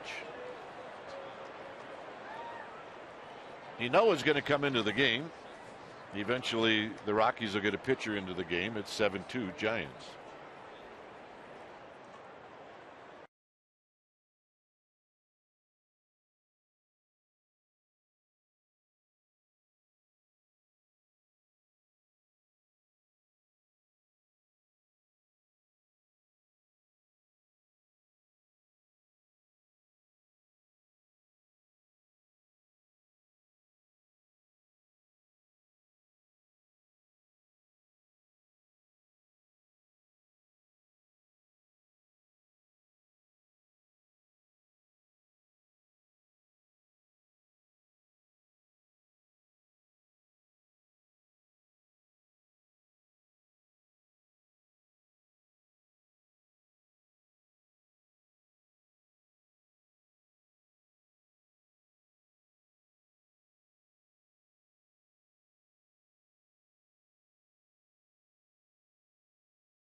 Is presented by Coors Light, the Giants' annual Latino Heritage Celebration. For more information, visit sfgiants.com/Fiesta Gigantes.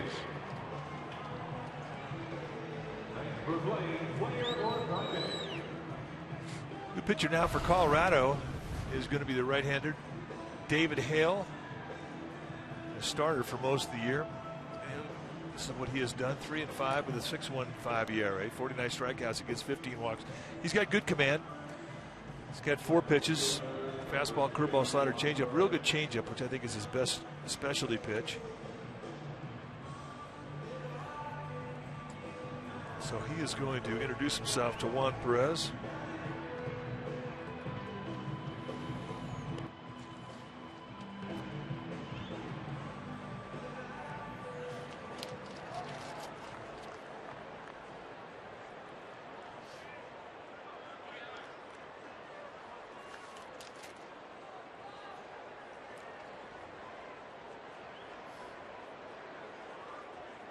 Eno is in left, so that's a double switch. He'll hit in the 9th spot.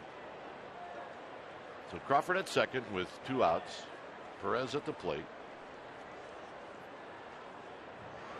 And a foul back. Right off the bat, he had a hanger, and it's no balls and 1 strike. I guess you're not really expecting that on the first pitch. That was the pitch. That's the one you're going to think about if you don't get a hit in this at bat. If you do get a hit, it's forgotten.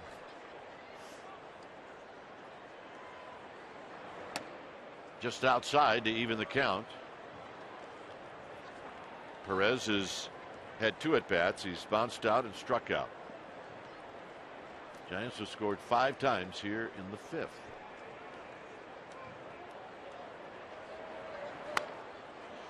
Well, Perez swinging underwater today. It's 1-2.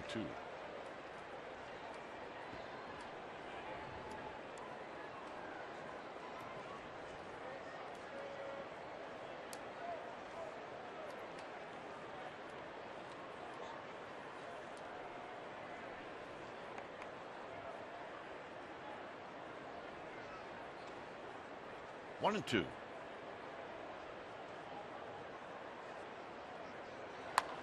Fouled out of play.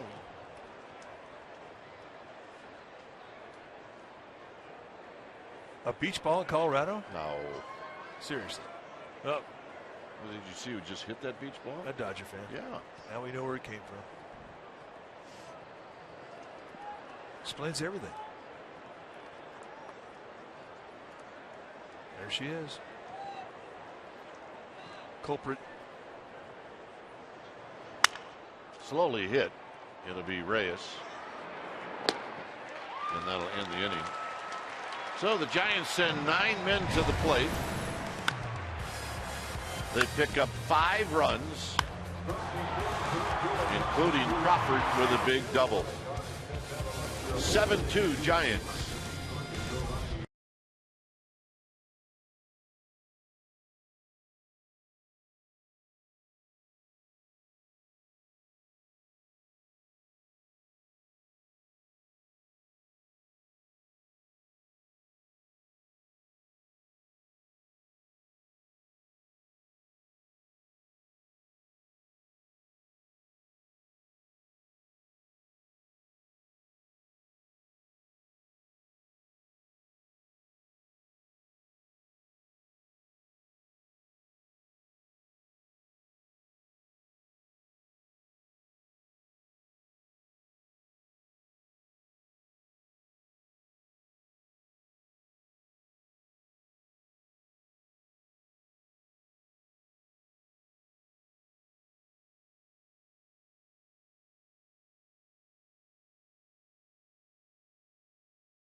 It happens Or it happened last night. Matt Duffy goes to his right to rob Dustin Garneau of a base hit.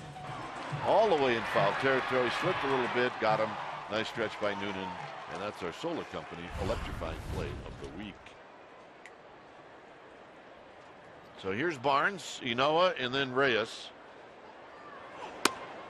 And we'll see if Bumgarner now just starts to get after these Rockies hitters. He's retired 12 of his last 13.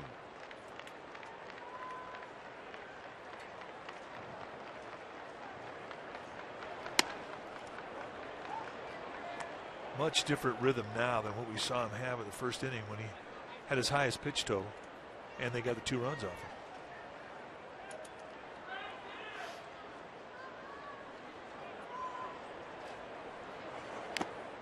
Fouled at the plate. And one of the big things is he's getting the ball down.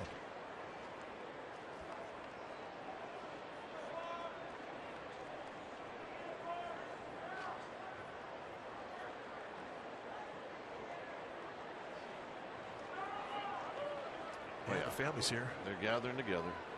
Good looking crowd.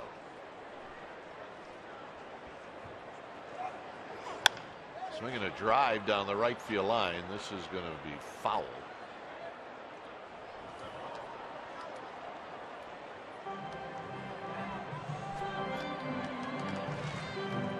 Hey, we're going back to where it all started this year. Spring training. That's right. Back to the desert. Back to the desert. Day game tomorrow. Mike Leake going to take the hill for the Giants. Hit on the ground and into the hole for a base hit. So Barnes opens up the 5th with a hit. And that'll bring up Inoa. Right through the 5.5 hole. Duffy on his belly just cannot quite extend far enough to get it. So just like that, the Rockies put a little speed on the base paths. It always has been a pretty hard infield. So if you get the ball, hit it pretty hard, you got a chance to get it by these infielders. You know, it's like a rock out in front of home plate too. They slowed the grass down a little bit, which I think you kind of have to here. It's still a quick infield. Tap foul by Inoa. It's all about the offense here. But that is one thing where you see a lot of gamesmanship around the league, and it is well within the rights and the rules. If you're the home team, you can control the dirt in front of home plate. You can make it hard. If you're facing a sinker baller, balls explode off it. To a point. This is line to right. Bird's coming in. He's going to back off, and it's going to be a base hit. So Bumgarner now in trouble with first and second, and now here comes the top of the order. And likewise, if you have a pitcher on your team that is a sinker baller, you can go up there and you can break that dirt up and make it soft so balls that hit into that dirt will die and they won't get through the infield. Here, it's like sidewalk. So here's Reyes. Reyes is 1 for 2.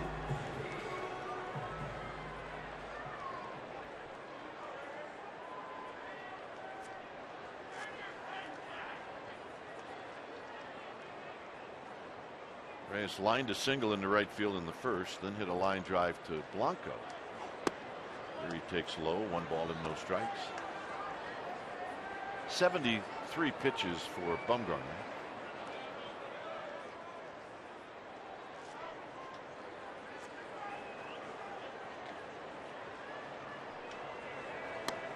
Pitches outside. It's 2 balls and no strikes.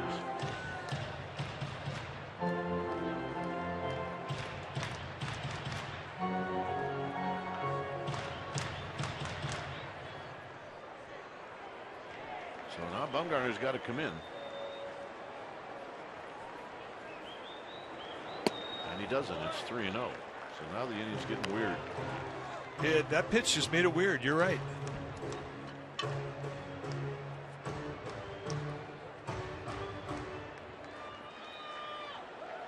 So, slow it down. Control the pace.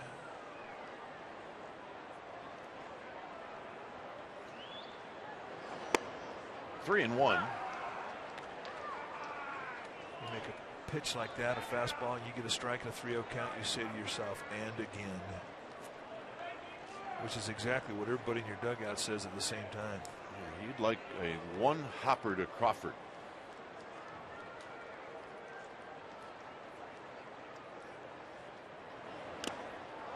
Three and two. Comes back in with a little cutter. And this one kind of has Reyes talking to himself. Whirly bird swing.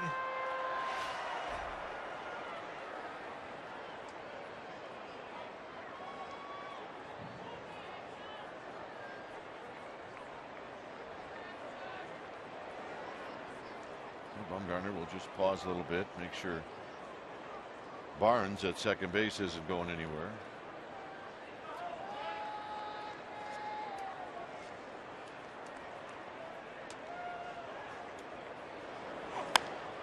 And that little pop-up is out of play. He exploded that thing into his hands.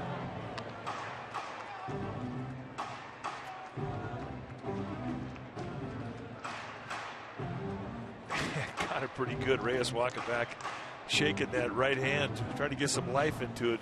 Definitely got some bees in there. You don't miss that feeling, do you? No, I don't. Especially on opening day when it's 20. 3-2 pitch. Line drive, base hit. Perez is coming in. They're going to hold Barnes, wisely so. And now the bases are loaded with Adames coming up. So 3 straight singles. Yeah, it just never seems to be easy here, no matter who you are. Not even Bumgarner. But it winds up being a nice at bat, especially since you got bee stung on the 3-1 fastball that got your thumbs. And Dave Righetti going to come out. A lot of activity out of the Giants bullpen, a lot of stretching going on. But this was for one reason, just to give Bumgarner a breather. Next pitch will be number 80 on the day for Bumgarner.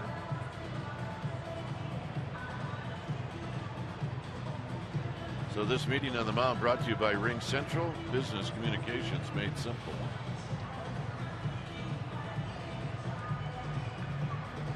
So he's got Adames coming up. Adames rolled one in the right field for a base hit in the first inning, but then Bumgarner struck him out in the third.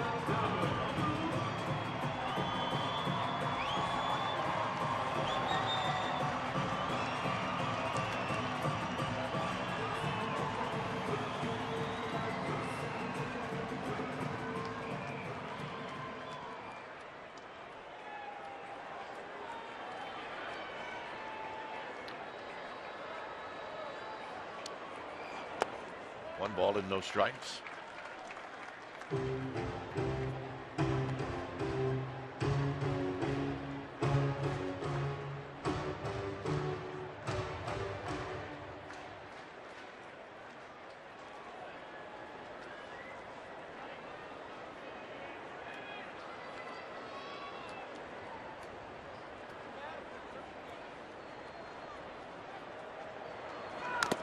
Tapped at the plate, foul to even the count. One thing about Adames is he's got good speed. Not an easy guy to double up should he put the ball on the ground. There you see the stretching. Pretty getting loose and limber. Anticipating a phone call.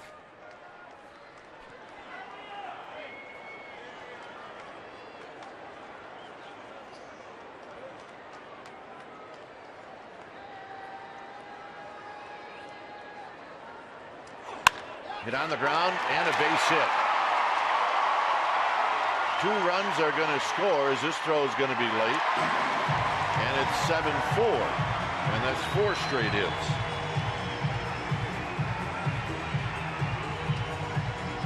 And here comes the thumpers. Arenado and Gonzalez. And that is going to get a phone call down to the bullpen and George Cantos starts chalking up.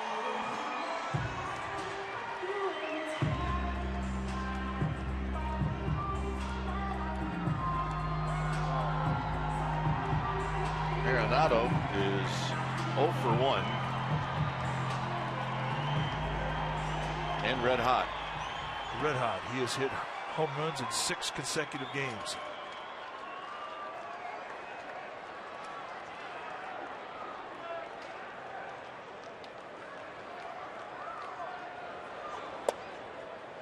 A 1-0.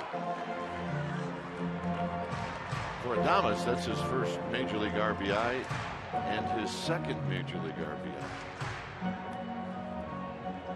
So it's 1-0 to Arenado.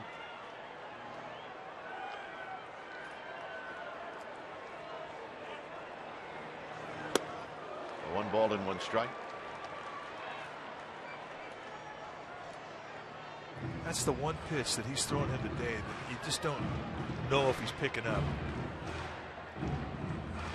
A little cutter. He's been late on it. But as hot as he's been, you just can't give him a steady diet of any one thing. You got to mix it up. Tapped to Bumgarner. That's 1. That's 2. What a nice turn by Tomlinson. Well, I'm sure it's going to get reviewed. But you're right, and that's the one part of his game that really has improved since he's gotten to the big league level. Ron Bodas has really spent some quality time with him around second base, teaching him footwork. I don't know about this one. Pat Hoberg, the first base umpire, making the call. Oh, I think he's right. I don't think he ever touched the bag. I think he dragged his toe over it. He never touched it. And plus, they're out of challenges.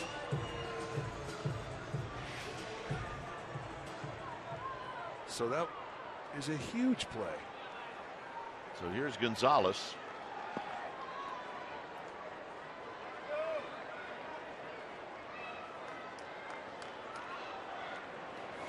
And Gonzalez takes high. 1 ball and no strikes. It's such a it looks like maybe it's routine to make a perfect throw if you're the pitcher on a play like that, but it's not. No. And the problem with that throw as a pitcher is when you're taking your stride step, you're landing on a hill. This is popped out of play. They're usually thrown downhill, right? Yeah, and all of a sudden it's the other way. Now maybe that he was a little in front of the mound, but still. Talk about the work that Thomason has put in with Ronnie Wotus, who's one of the best at teaching the pivot. And the footwork he used in that turn is not footwork we've seen from him. Belt's got it, and that's going to end the inning. So it ends up being a 2-run fifth, 7-4 Giants.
September 14th through the 16th. All 3 games are 7:15 starts. And on Wednesday, September 16th, the first 20,000 fans will receive a World Champions belt buckle, courtesy of Scottsdale Convention and Visitors Bureau. Go to sfgiants.com/tickets. Bumgarner at the plate, and he takes a strike.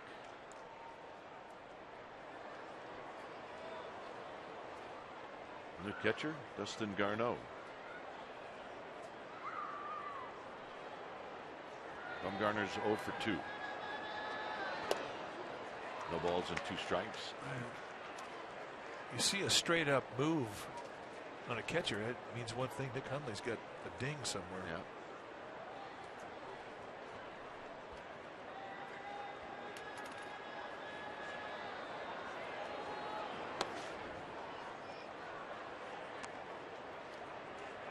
Blanco's on deck. This is where the Giants were in the 5th when they scored their 5 runs. Bumgarner made an out, and then the Giants poured it on after that. 2-2. Well, Bumgarner's due to get a hit then.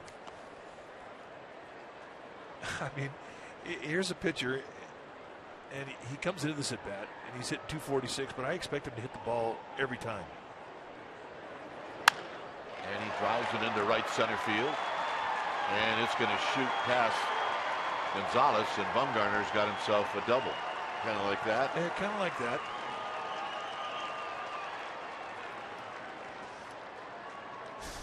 And this is a 2-strike at bat. I mean, fastball mistake got over the plate, and David Hale just kind of gives him a pretty good pitch to do something with. And if you know Bumgarner and that location, I guess you have to feel kind of lucky you held him to a double. He's got his hands on his knees. He's trying to get some oxygen. Look, he's thrown what, 85 some pitches in that area. He's running the bases. 88 pitches. Probably having fun, you know. There's not a lot of air up here to get. There's a strike to Blanco, who's 1 for 3. Figured maybe the altitude to dry out the snot rockets, but I don't think so. And by the way, that is the most commonly used name for fantasy football teams in the Bay Area. The Snot Rockets. Come on. Yep. You just make that up? Yes, I did. Well, you had me. If you think about it, it's a pretty good name. What's your fantasy football team name? Snot Rockets.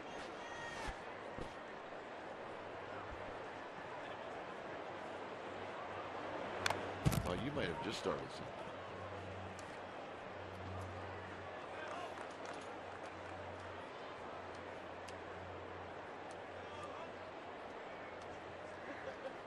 One ball, 2 strikes.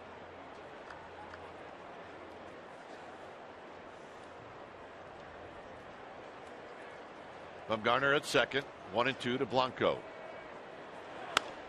Blanco with a little pop up into right field. And that'll be disappointing. Here's Tomlinson. The Giants have not really done a good job on productive outs in this series. You're right, they have not. That is something that's been a strength of theirs for a good part of this year.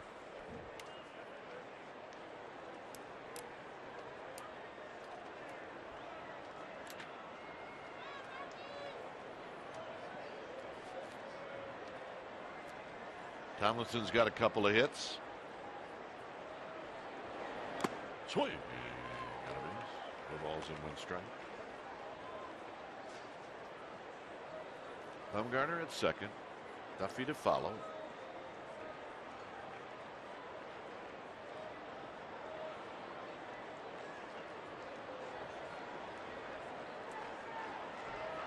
Foul back. 0-2.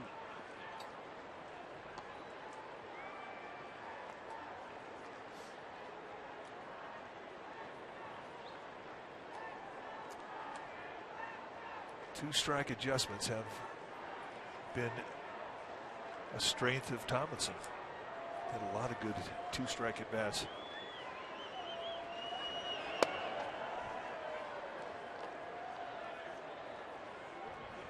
Joe Panik may be back tomorrow, correct?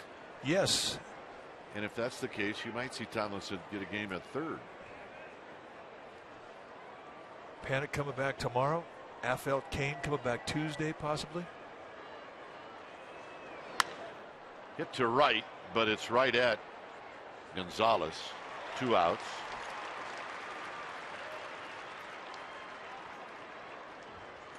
So here's Duffy. I say Tomlinson at third. It would give Bruce Bochy a chance to give Matt Duffy a day. Well, he's needed one. It's tough the first time you ask a player to play that 6th month of a baseball season as an everyday player. Players in the minor leagues play 5 months. Big leaguers 6 months, and then if you're lucky, a 7th month. But the first time you're asked to do it, you do get a little leg heavy in September, let alone October.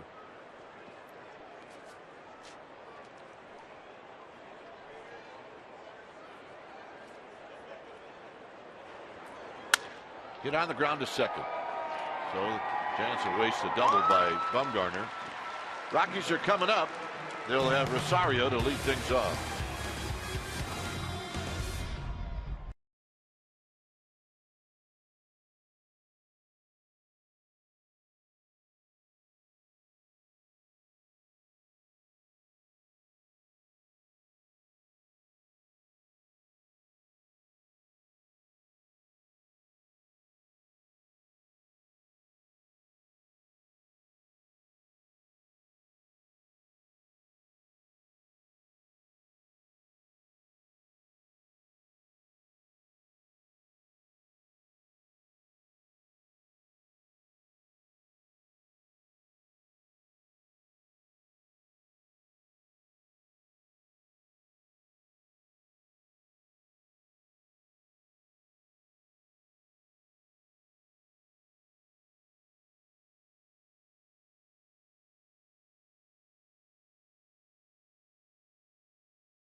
Brought to you by Heffernan Insurance Brokers. Insurance and financial services for you and your business. Visit hefins.com. And by Xfinity, home of the most live sports. Here in Denver at Coors Field, the final game of this 4-game series. Giants with a 7-4 lead. Bumgarner back out to face Rosario. And then the new catcher, Garneau, and then Kyle Parker.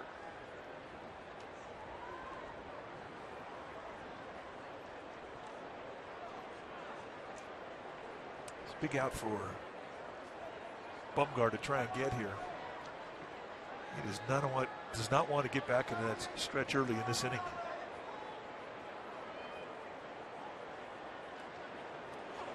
Rosario is officially 0 for 0. Sacrifice fly in the first, and then a sacrifice bunt in the fourth.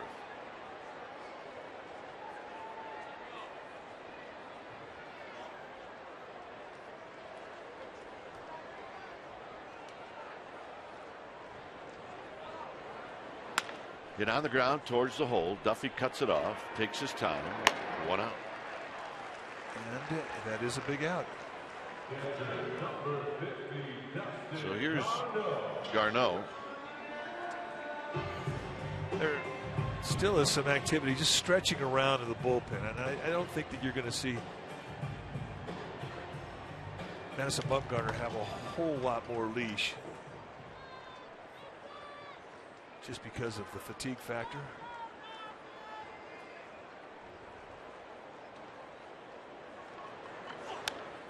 Garneau with a foul, straight back. 91 pitches into his day.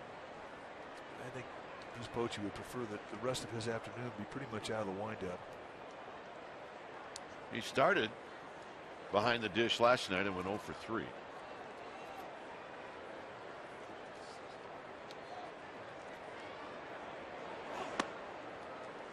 Bumgarner runs that pitch inside.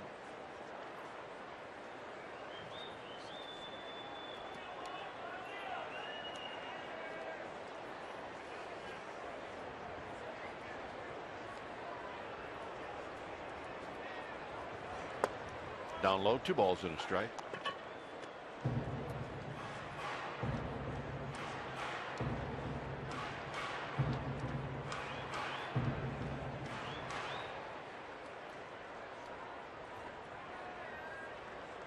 Two balls and 1 strike. And it either got the umpire or it got Buster Posey. Time to get rid of the shades. Yeah. Seeing better? A little bit. What about Chad Fairchild? Nope. Not quite time yet. He's going to hang in there with him. It's 2-2. And a base hit to left field. Garneau waited on that nicely. He did. It's like he was looking for it. Watch the back leg, just wait, and then he drops the front foot. Everything perfect timing. And Bumgarner back in the stretch.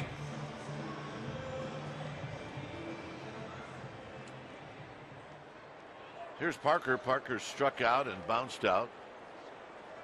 Make that Descalzo.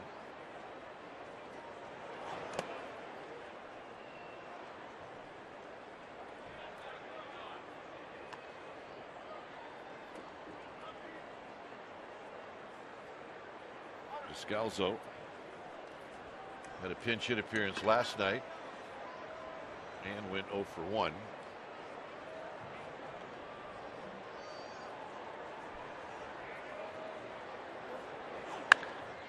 And he skies this one out into right center field. It's going to be Bird who puts it away. Right swing in the right area, but he got underneath it.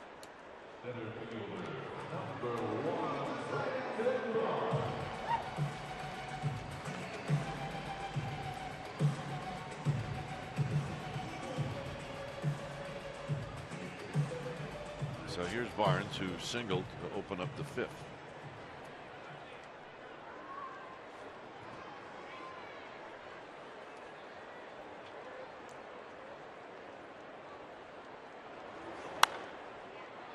Out of play on the pop-up. They're getting after that first pitch.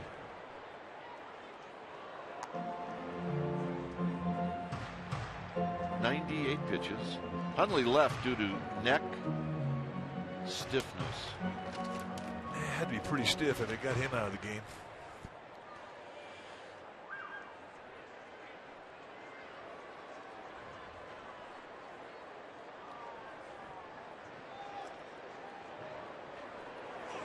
Tapped and a base hit. That's an example of the fast infield you're talking about. Extremely fast. I think Bumgarner thought that maybe there was going to be a play made on that, and it may be that Crawford just cannot push off on that calf. Yeah, you're right. His range has been cut. Plus, he was playing a bit towards the hole on the left side of the infield, the 5.5 hole.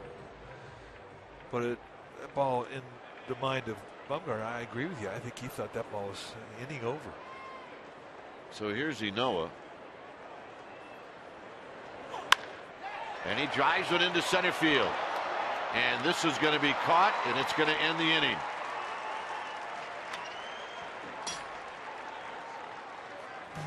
We will head to the 7th. It's never boring.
So it was a pair of left-handers, Flande and Bumgarner. Bumgarner's still in the game. They got roughed up for 6 earned runs. Buster hit his 100th career home run into the Rockies bullpen. And Marlon Byrd's 3 for 3. And it's time for a change. Think Speedy Oil Change and Auto Service, your oil change tune-up and smog experts. Justin Miller, the new pitcher now for Colorado. Take a look at what he has done in 20 games. 1-2 with a 4.22 ERA. Good stuff. 22 strikeouts in 21 1/3, and he even has a save. That was his first save ever that he got last Wednesday against the Arizona Diamondbacks. Was in their AAA affiliate, Albuquerque. Facing Buster Posey, who scored 3 times in this game. Had the home run, as we mentioned. Also doubled and scored. And a strike, and it's 0-1. For the longest time, the AAA affiliate with the Rockies was in Colorado Springs. Yeah, it made too much sense, didn't it? Yeah, but it was an even livelier, a livelier ballpark than Coors Field. It did make sense logistically. So hard to evaluate? Yeah, I mean, just to get your guys ready for the big leagues, go shell shock them in Colorado Springs. Well, they moved to Albuquerque, and Albuquerque's a live yard too. Great place to hit.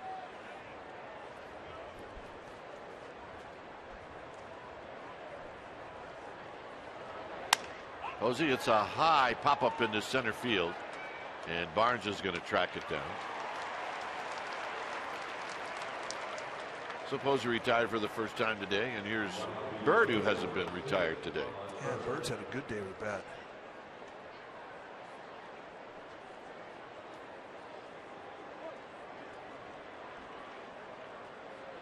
I don't know what the altitude is at Colorado Springs. I know it's high, but Albuquerque's 4,900 feet.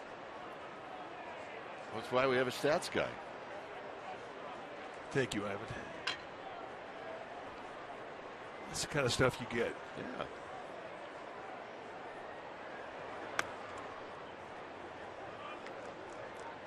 I think it's around 6,000 feet. The altitude of Colorado Springs? Yeah. Here's Ivan. So hey, you're getting a break. Yeah.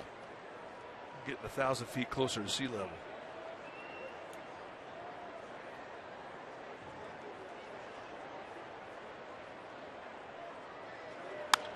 High and fly. I wonder what it is in Arizona.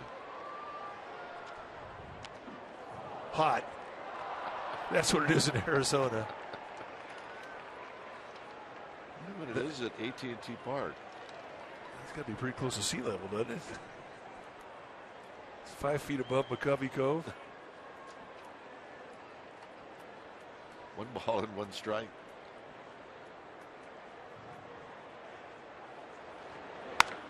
Pull down the ground, foul, 1-2. I remember when Atlanta was like, oh, it's the launching pad. Well, it was. Fulton County Stadium. And then Denver came into the league, and all of a sudden, everybody forgot about the launching pad in Atlanta.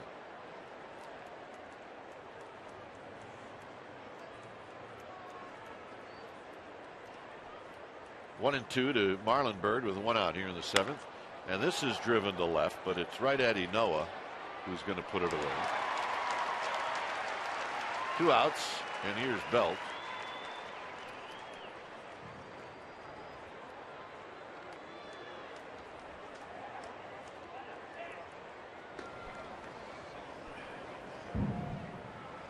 Now, Arizona is the 2nd highest elevation as Walt Weiss is coming out.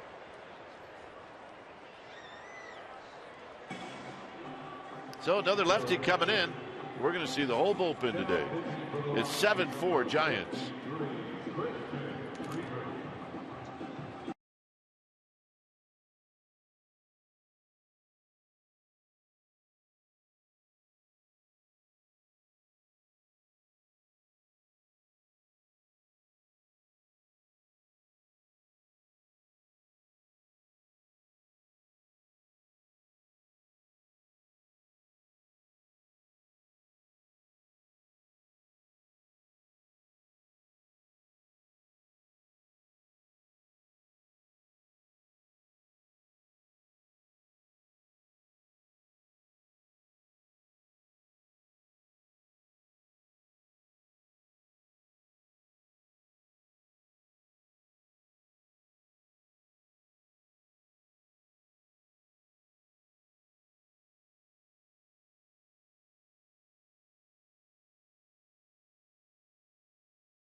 Pregame live is going to start at 12:30. We'll have the game for you right at 1 o'clock right here on CSN Bay Area. All 3 games will be on the CSN Bay Area, and then we'll have a day off on Thursday.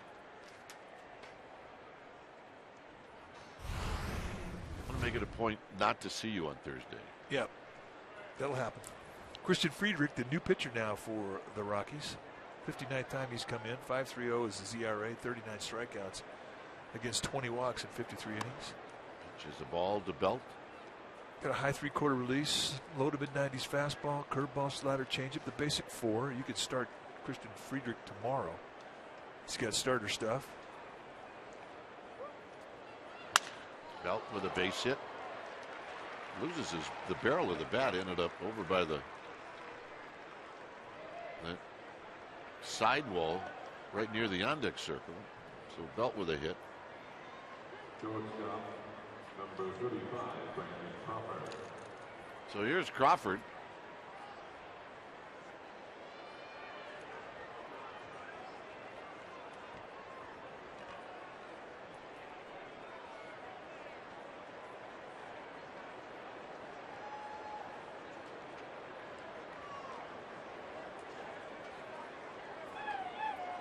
Crawford with a couple of RBIs in the 5th. And he takes high.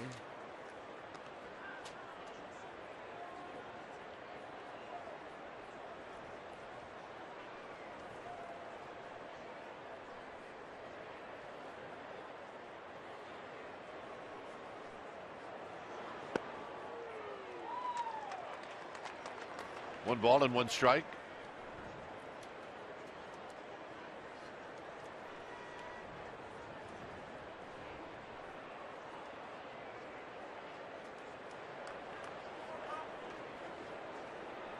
Shadows becoming somewhat of an issue as they've crept into the infield.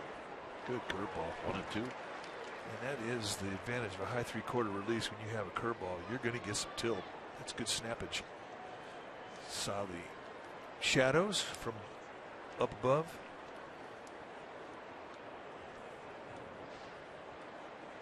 They're not real dark shadows.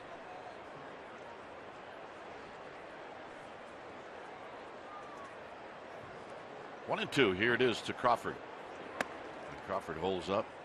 2-2.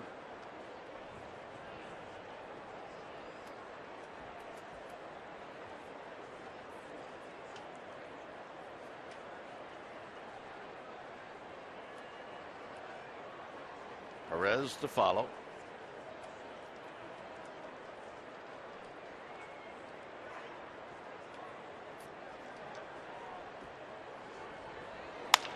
Hit to the right side. And that'll end the inning. Bottom of the 7th coming up. It'll be the top of the order. It's 7-4 Giants.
Lead for the Giants. When it's time for a change, think Speedy Oil Change and Auto Service, your oil change tune-up and smog experts. So Hunter Strickland coming in to be the new pitcher for the Giants, and Madison Bumgarner's day is done. The 45th time that Strickland has come in. He has had a very solid season, 45 strikeouts and 43 to third.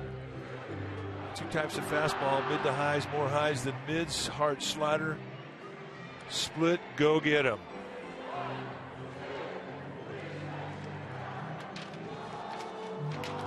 He has been a workhorse of late.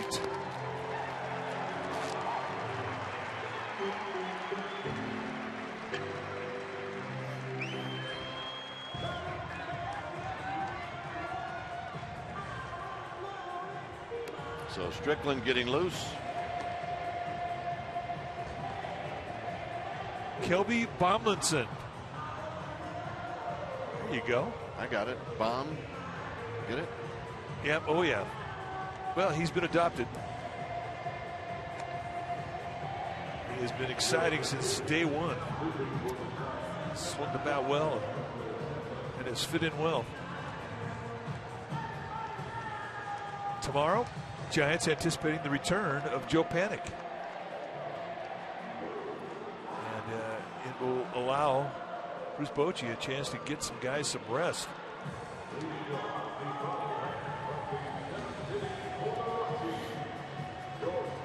A couple guys need some days off. Matt Duffy being one of them. Brandon Crawford not 100% or really even close to 100%. Bruce Bochy would have an option with Panik coming up to be able to rest some guys that need it. It's September. A lot of guys need a day here and there. Not us. No. Reyes is 2 for 3. Facing Strickland. Outside for a ball, 1-0. In at third is Duffy.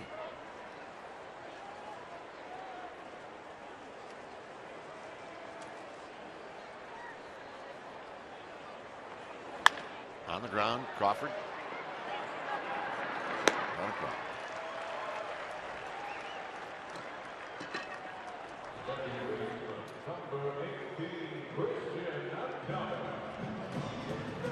So here's Adames.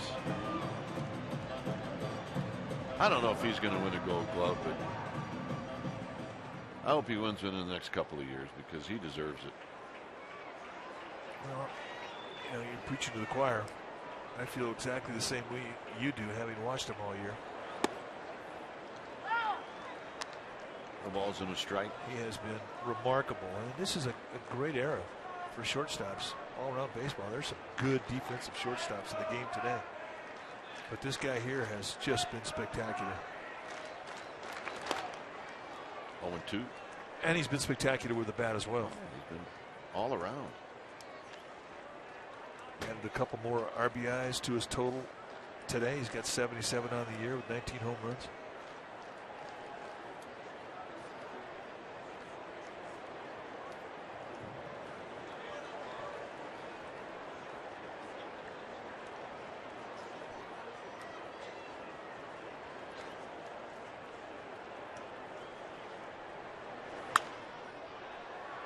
Duffy. 2 down.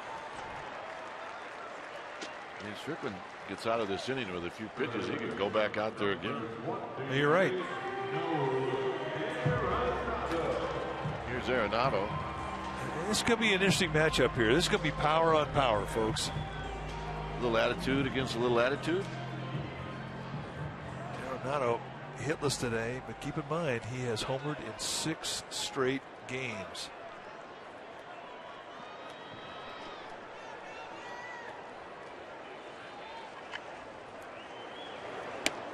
One ball and no strikes. So a respectful first pitch slider.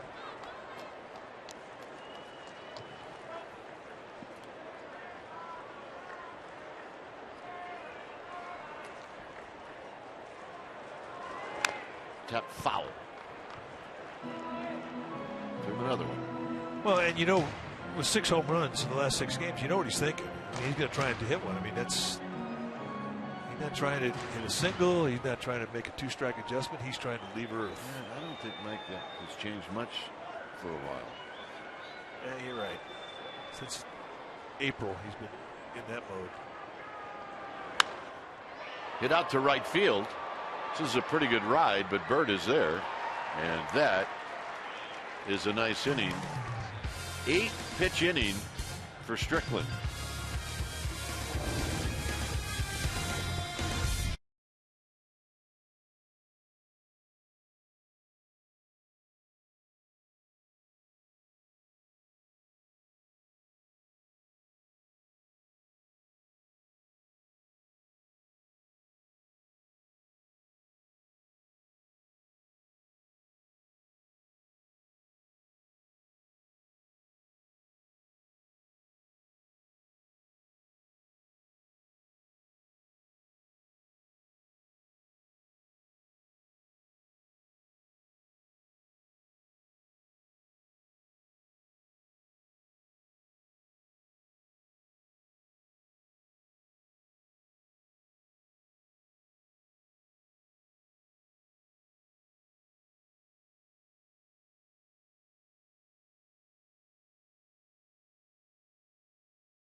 Replays, all that and more. Go to MLB.com at bat right now.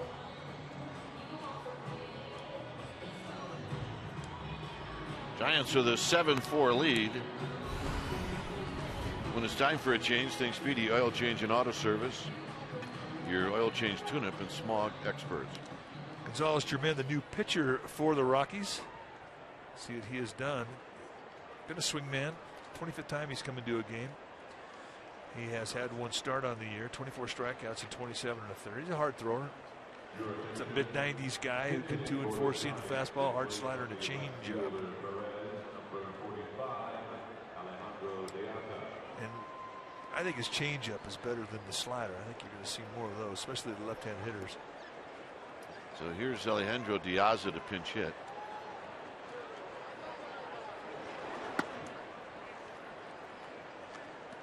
Diaz had a nice ball game for the Giants last night. They pounded out 15 hits. And Diaz had 2 of those. He was 2 for 5.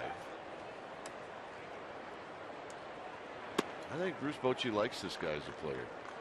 Well, he's athletic. I mean, what we've seen from him so far is he's got good speed. He's got a nice arm in the outfield. He's got excellent range. And he gives you a good at bat. Drives this one into right center field. It looks like it's in the park. Gonzalez is there and he makes the catch. And Angel Pagan's going to hit.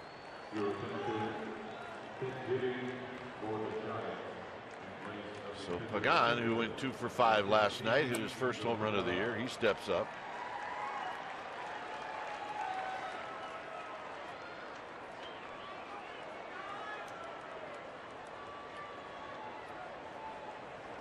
Yep.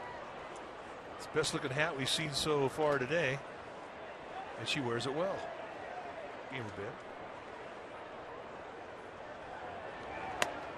There's a pitch inside to Pagan. And it's 1 ball and no strikes. I mean, that's the beauty of baseball gloves. I mean, when you're not wearing them, you can put it on your head. You can use it as a base. Done that. Sergio Romo heating up. Carry a watermelon with it. Well, we've seen babies cradled in gloves this year at the ballpark. A little sun protection there. And that's fouled out of play. 2 balls and 1 strike.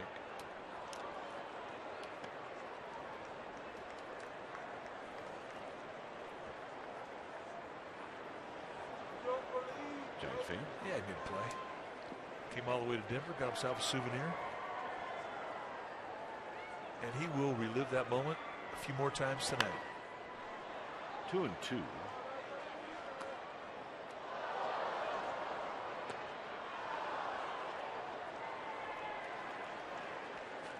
And as you see us follow these balls into the seats, you see there's a good number of Giants fans in attendance.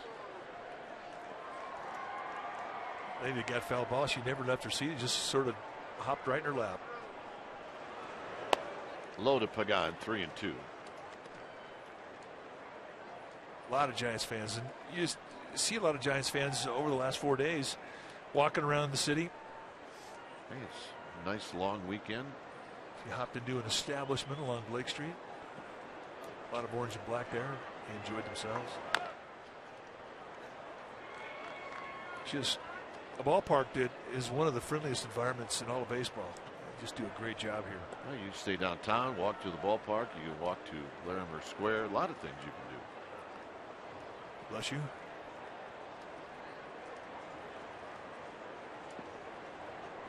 Three and two.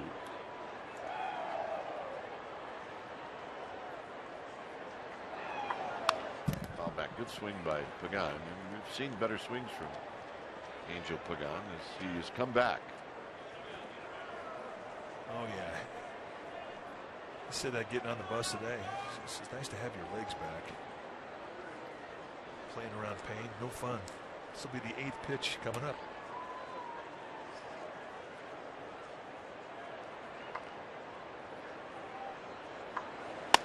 And the walk. Nice.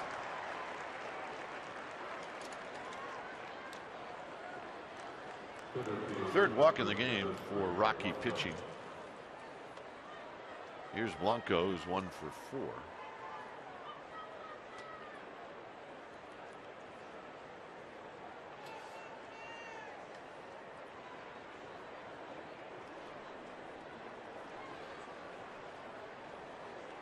Tomlinson is on deck.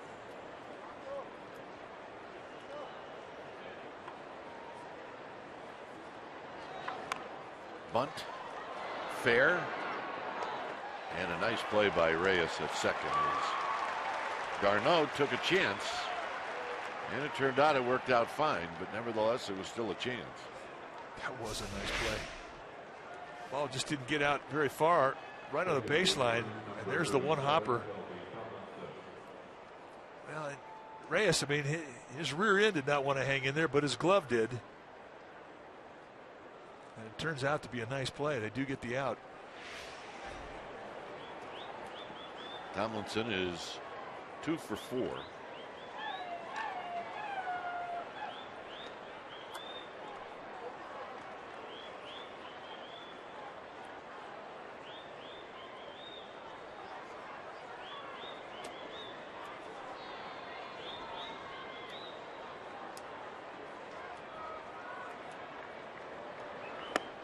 And a strike on the inside corner. That's good, healthy fastball at 95. Movement coming into Tomlinson. What we've seen through this series, we've seen a lot of young arms coming out of that Rockies bullpen, and for the most part, it's flame on.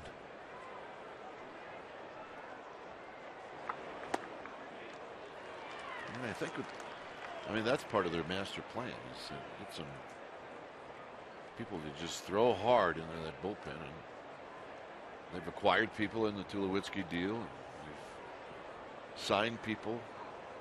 They've developed. And I guess if you acquire and pick up enough of those guys, some are going to turn out to be pretty good. Tomlinson strikes out. We will go to the bottom of the 8th, and Gonzalez is going to lead things off.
Esurance Giants post-game live highlights, reaction, analysis. It's all coming up right after the game.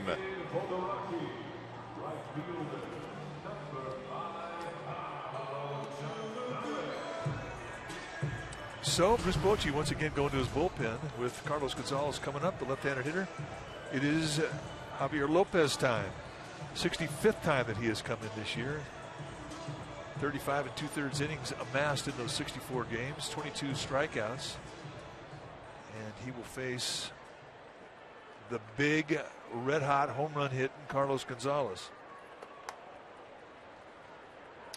who in this game is 1 for 3. He doubled off of Bumgarner to lead off the 4th.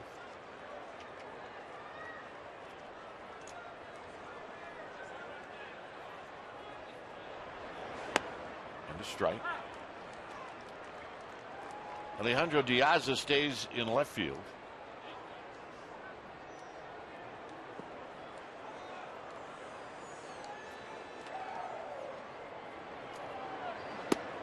Just outside corner, 0-2.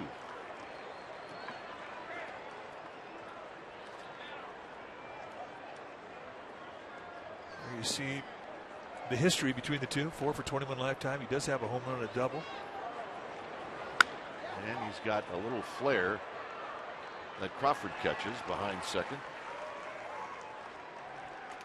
Those things from up here just look like they're automatic base hits in this park. I thought it was halfway out to center field. So Bruce Bochy's coming out. Lopez does his job. And it's going to be Romo, I do believe. Yep.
On to do the pitching. Well, what do you say we take a look at Sergio Romo's numbers? 57th time that he has come into a ball game. 61 strikeouts at 45 2/3. But Romo has just dominated right-handed hitters this year. They're hitting a $151 at him. 2 types of fastball, slider, and a changeup. And with Romo, it's always going to come out of a low 3/4 release. So it'll be Blackman.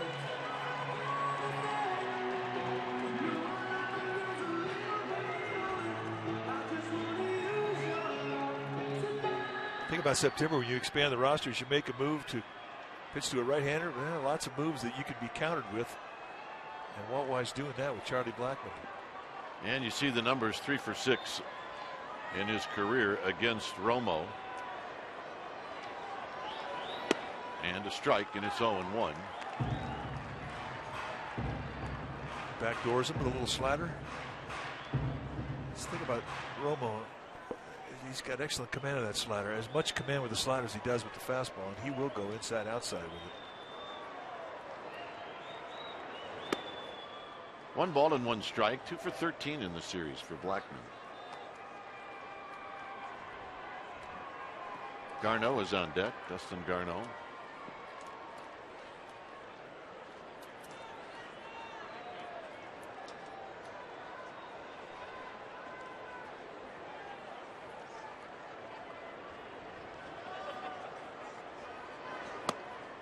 High and away, 2 balls and 1 strike.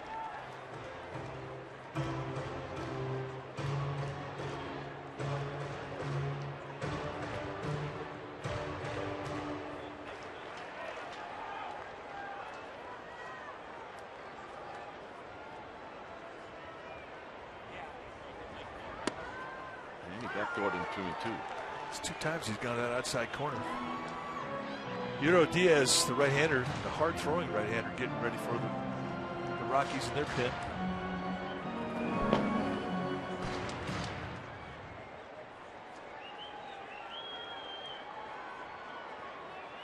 Two and 2 to Blackman.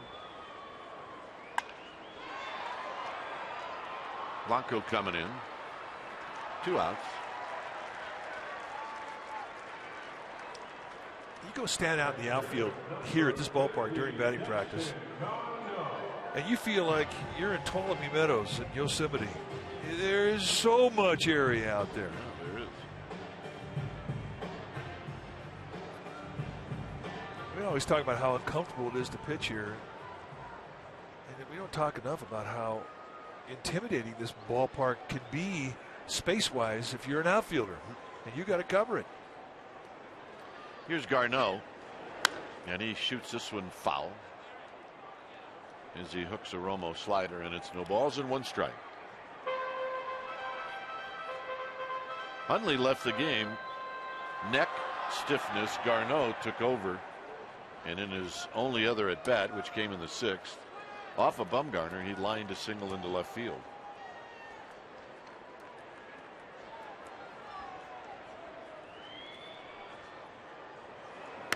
Outside with a fastball, 1 ball and 1 strike.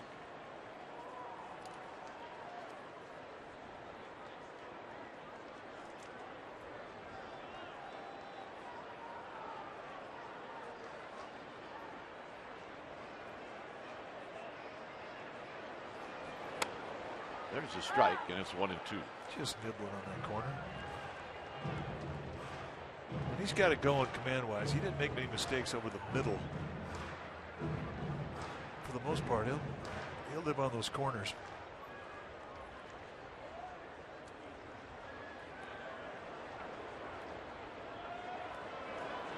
Little check swing roller to Tomlinson, and that'll end the inning.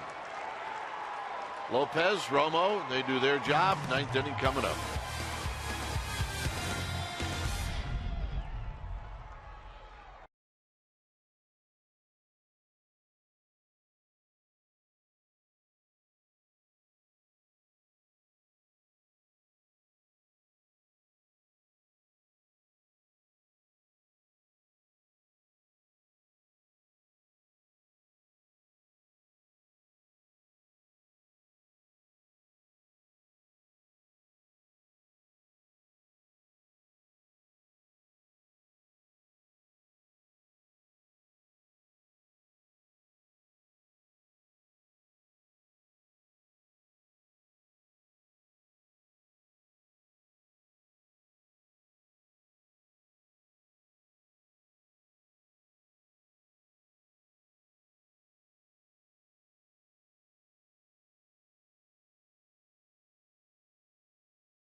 He is that gentleman. Fourth inning, he steps up against Yolan Flande, and all he does is hit his 100th career home run for Buster Posey. He has a double to go with that home run and a walk. He scored 3 times. He is our player of the game, brought to you by Honda. When it's time for a change, think Speedy Oil Change and Auto Service, your oil change tune-up and smog experts. New pitcher now, Jairo Diaz. 7 times he's come in. Throws hard. 1.35 ERA. Basically a 2-pitch guy. You're going to see a mid to high 90s and sometimes even a 100-mile-an-hour fastball and a hard slider.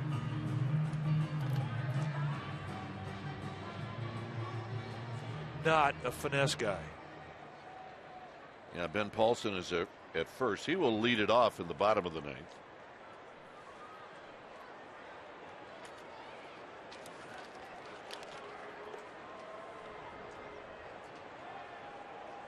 Here's Duffy.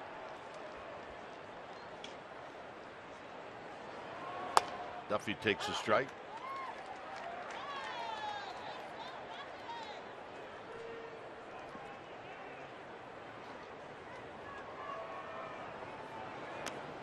Duffy 1 for 4, but the one hit was a triple, and it knocked in 2 runs in the 5th inning.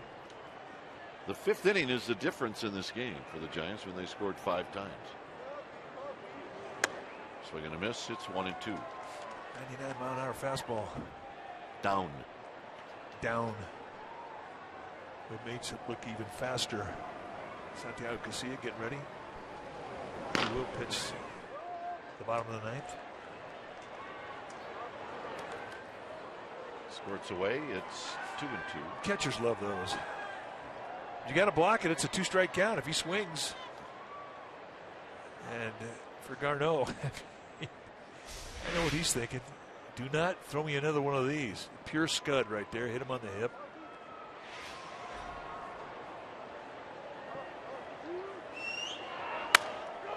Hit on the ground, just foul. Sounds like he's going to need a new bat. It does sound like that. You're right.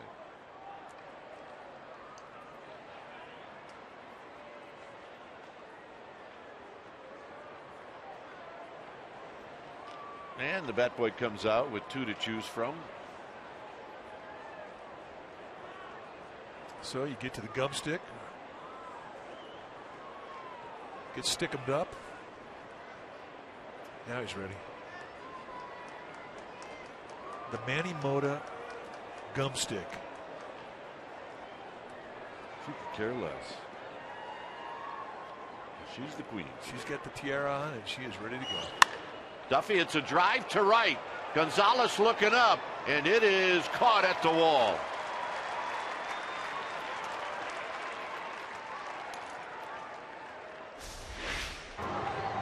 Now between innings, they had the scoreboard contest, and they were doing YMCA, the Macho Man. Yeah, only they want Muscle Man. This guy kid here was doing it, man. Putting on a show. He had it going. Back to that one. Pull it out again. It was great. It was a 72-pound pose down. Oh, man, he was good. Made me think of our 2 boys. Your 4 boys, my 1 boy. Posey wraps it foul. 1 ball and 1 strike. Yeah, well, there he is. Shirt back on. And returns to being a mild-mannered reporter. Yeah. He's got his glove. I think that's his brother behind him. Yep, I think it's the family.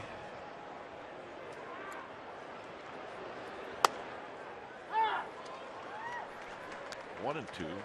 I don't know. If there was a contest, he's got my vote. It was awesome. Yeah, I voted for him.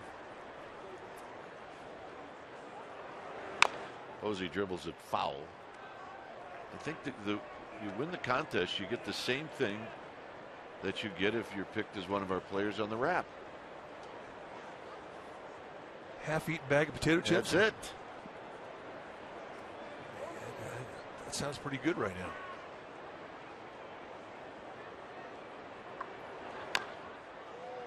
Buster doing everything he can to live to see another pitch, and he does. 91-mile-an-hour slider on the paint, outside corner, just below the knees. Yeah, you found that one off. You did good.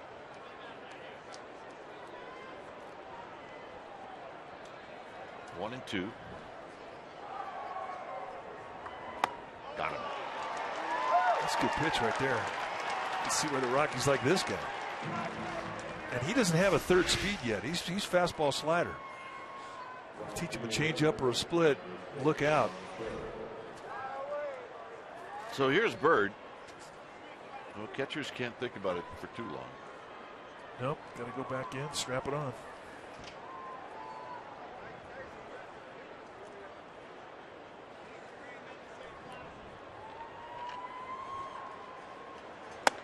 Up high to Marlon Bird, who's 3 for 4. Here's Garcia with Mark Gardner.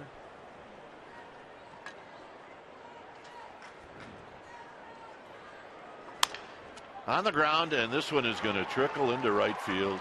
4 hits for Bird, and that's what the shift will do. Good time to ask Diaz how he feels about the shift. I don't think he's a big fan right now.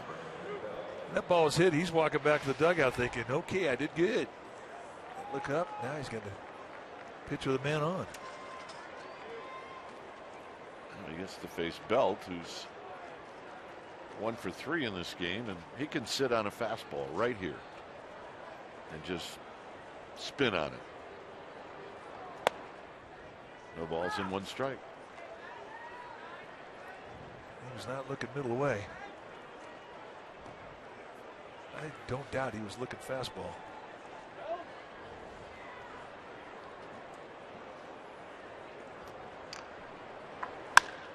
Look out. Right over Reyes. Oh, And that'll be a base hit. that had some fuzz on it. Oh, goodness. And they had it played perfectly with the shift, but I mean, that's a topspin liner that absolutely ate Reyes up. Well, that's one where you can hardly get out of the way of it. So here's Crawford. Crawford's 1 for 4.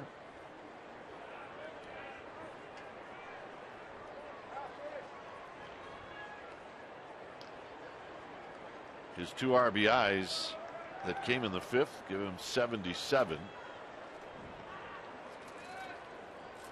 He can get to 90. Absolutely. That's the plan. And a strike, and it's 0-1. Nice location with a little backdoor slider. You're not going up there looking for a slider off a guy that throws 99. You are just not going to do that.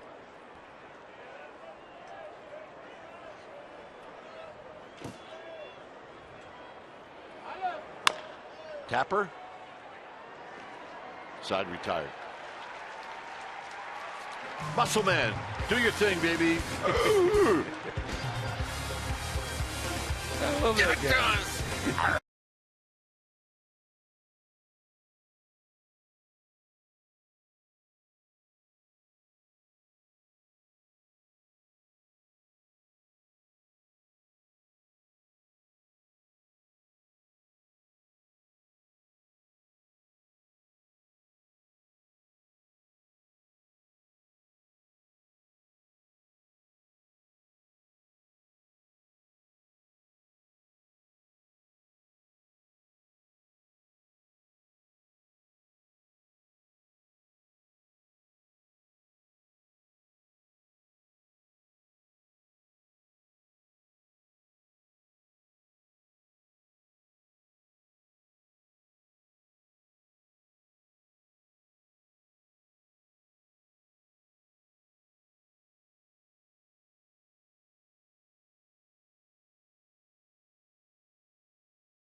New pitcher is Giants closer Santiago Casilla.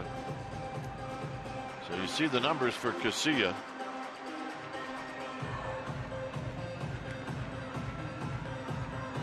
Casilla did pitch the 9th inning last night. He allowed a hit.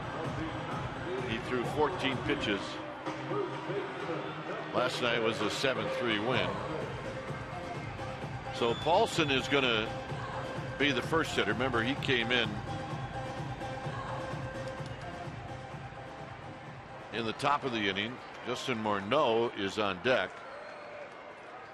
So Casilla is going to be facing a host of left-handed hitters here in the 9th. 7-4 Giants. Olsen hitting at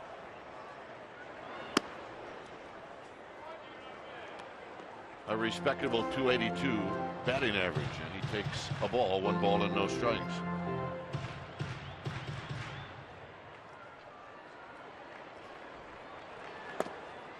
Two and 0. Casilla 2 types of fastball movement, 2 and 4 seam, throw a cutter, curveball, and a slide, or in a changeup.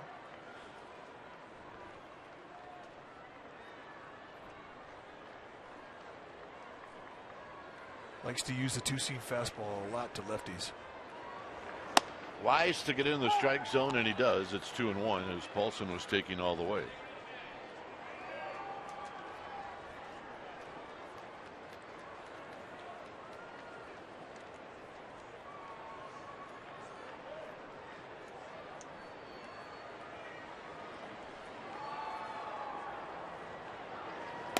Two and 2.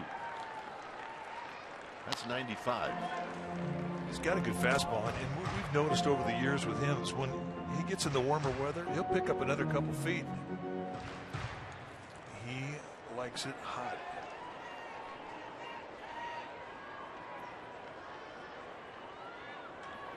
And that's fouled right over the glove of Buster Posey. It remains 2 and 2.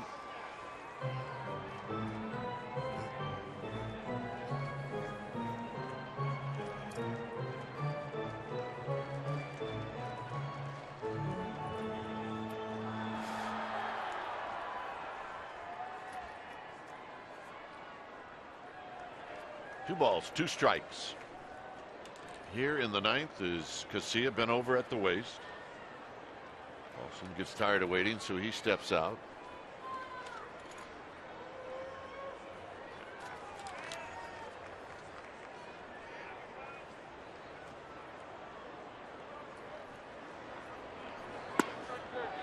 Got him.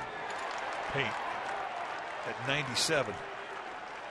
And that is a healthy fastball. That's about the highest velocity fastball he's had all year. Well, certainly that's about what he was throwing when he first signed with the Giants, even though that was a little bit off the plate. Yeah, but Posey never moved the glove, and Chad Fairchild went right with it.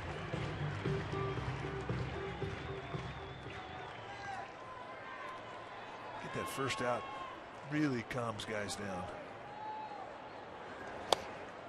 And the announcers too, and there's a swing and a miss. Morneau started last night, went 0 for 4.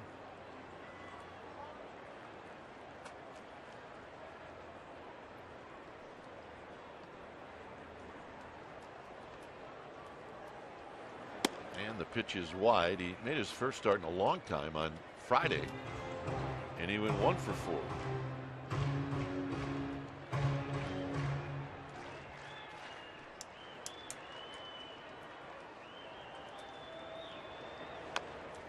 One thing the Rockies, it's amazing. They'll have guys go down and somebody will come in and just hit. Like Paulson, Morneau goes down, Paulson hits.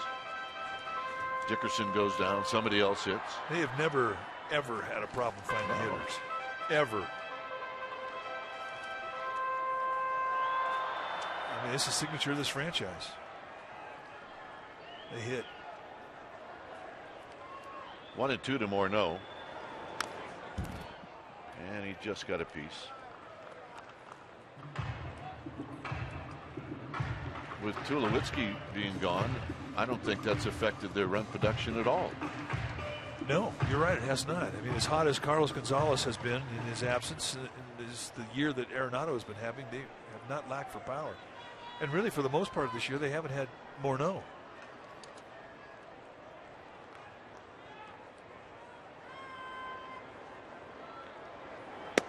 Outside 2-2.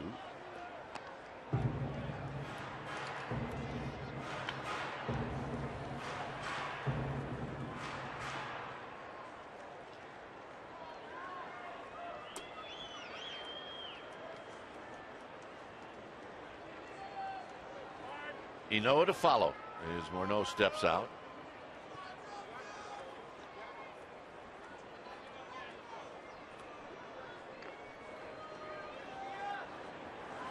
Got him. Change up. Good one.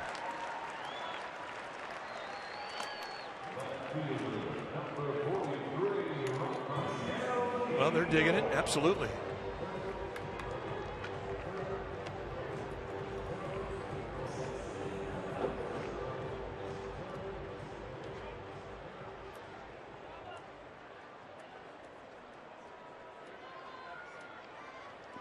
So here's Inoa.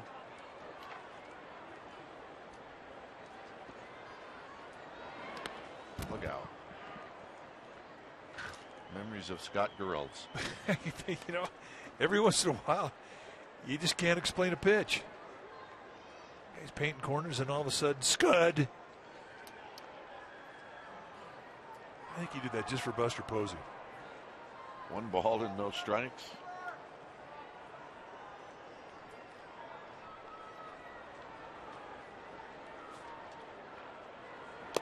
Two and 0.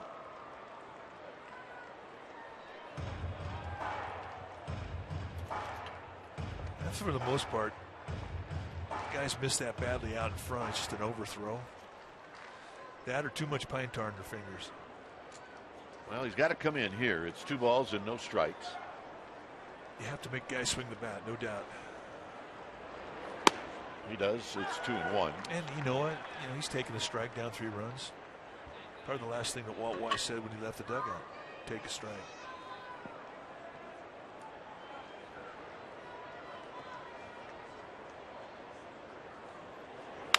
Tapped to Duffy. And that's the ball game. So the Giants, after dropping the first 2 in this series, come back. And they do a very nice job of splitting this 2-game series. And when it's all said and done, Madison Bumgarner wins his 17th game. Well, it was the big 5-run 5th inning, and a grind, just an absolute grind this series. But you've started to sense that this team's getting their legs back, where it just didn't feel that way the first 2 games of this series. So a nice salvage. They've tied the series, and now they have momentum going to Arizona. So final score, it's the Giants 7 and the Rockies 4. Stay tuned. Esurance Giants Postgame Live starts right now.